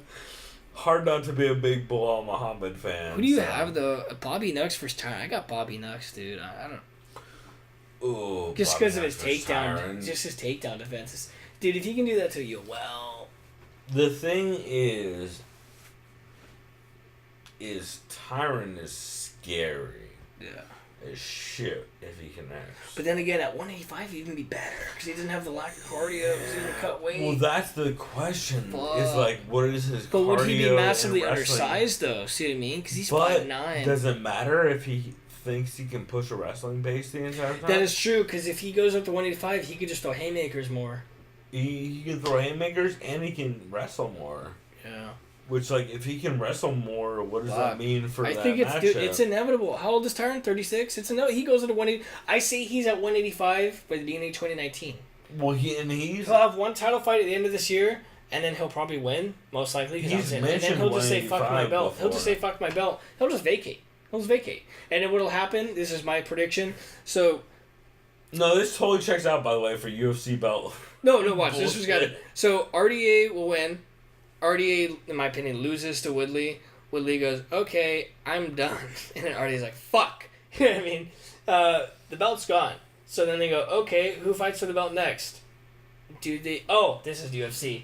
They'll say, hey, Darren Till, can you kind of make weight? If he does, he fights for the belt. They'll say, fuck everyone. And it'll be him versus Usman for the vacant belt. That's what's going to happen. It's going to happen in December. No, it's going to happen in Madison Square Garden. I would put fucking $20 in that right now. I hope you're so wrong. I hope I'm wrong, too. Because that sounds awful. That sounds awful, because Till probably won't make weight. Well, and also, it just, like, completely ruins that division even harder than it already is. Yeah. It'll be the GSP route. Yeah, no, worse than that. Who's the real champ? It's like GSP before GSP. Yeah. Like, it'll be like 185 before GSP or 174 in GSP. And then Wonder Boy will be like, God damn it, why did I take that Till fight? Oh my god, yeah. I could have been fighting for a belt. Who knows what weight that dude will be at by that point? To be fair, there's no way Darren Till stays at 170. There's no fucking way. That dude will be at 185 in 2019. Well, There's no dude. The dude almost died. And Dana's saying Yoel's gonna be at 205. 205. And Oh yeah, we were Darren talking Till. about this off not off camera. Who the fuck were you kidding? Off mic. There you go. Dana wants Romero versus Alexander Gustafsson. What the fuck? Which that's a terrible matchup for Romero. Well, also, what does it do for anyone? It doesn't do shit. Doesn't do anything for Gus either. It makes Gus less Who's relevant. Gus supposed to fight? He's supposed to fight Rockhold. Even if which he wins. Rockhold saved himself by getting hurt. Yeah. He saved himself from dying. But even if Gus wins, that does less for him than not fighting. I would argue. Because I think he already has the next title Yeah. shot against DC. No, he has a better shot outside of that fight than he does fighting it.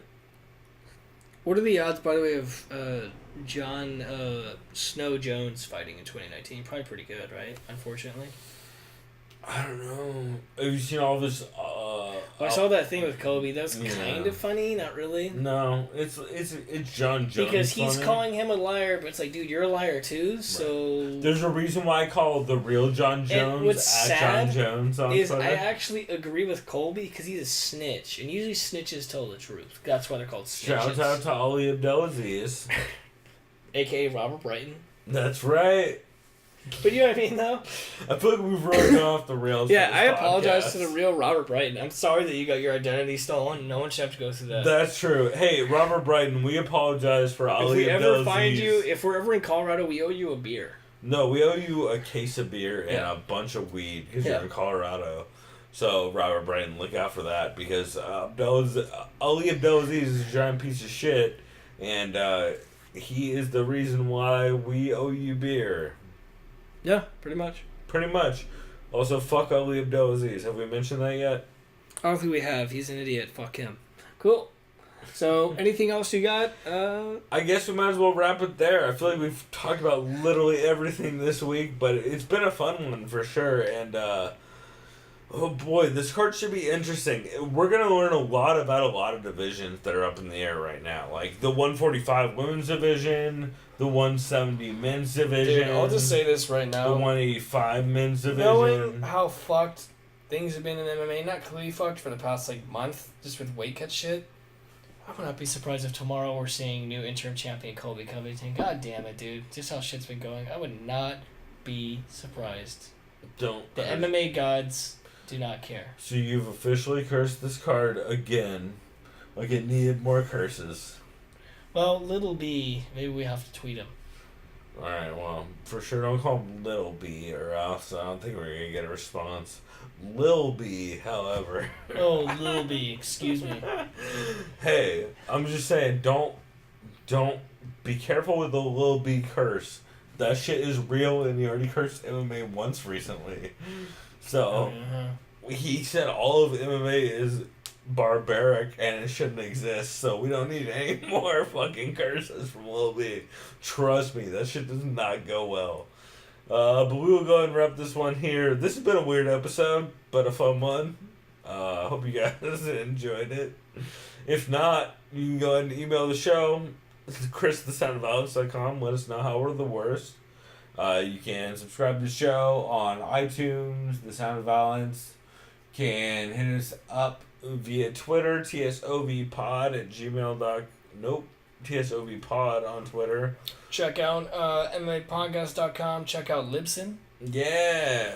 You can find our Libsyn on our regular sovpod.com or thesoundofviolence.com. Check all of that out. We have links to our Twitter and I don't know, every one of the shows we talked about this week. It was a fun one, man. There's been a bunch of really high level, not only MMA shows, but MMA podcasts came out this week that I was pretty hyped about. Yeah, likewise. Cute. Cool. We will go ahead and wrap this here, but if you guys have any questions, hit us up. Subscribe on iTunes and YouTube. That helps us out. Also on YouTube, we do like and create a playlist for all of the podcasts that are on there that we recommend each week. So keep an eye out for that. And until next time, Chris, you have anything else? That's it from me. Cool, man. We'll go ahead and wrap it out here. Until next time, everybody. We'll do something decadent. We out.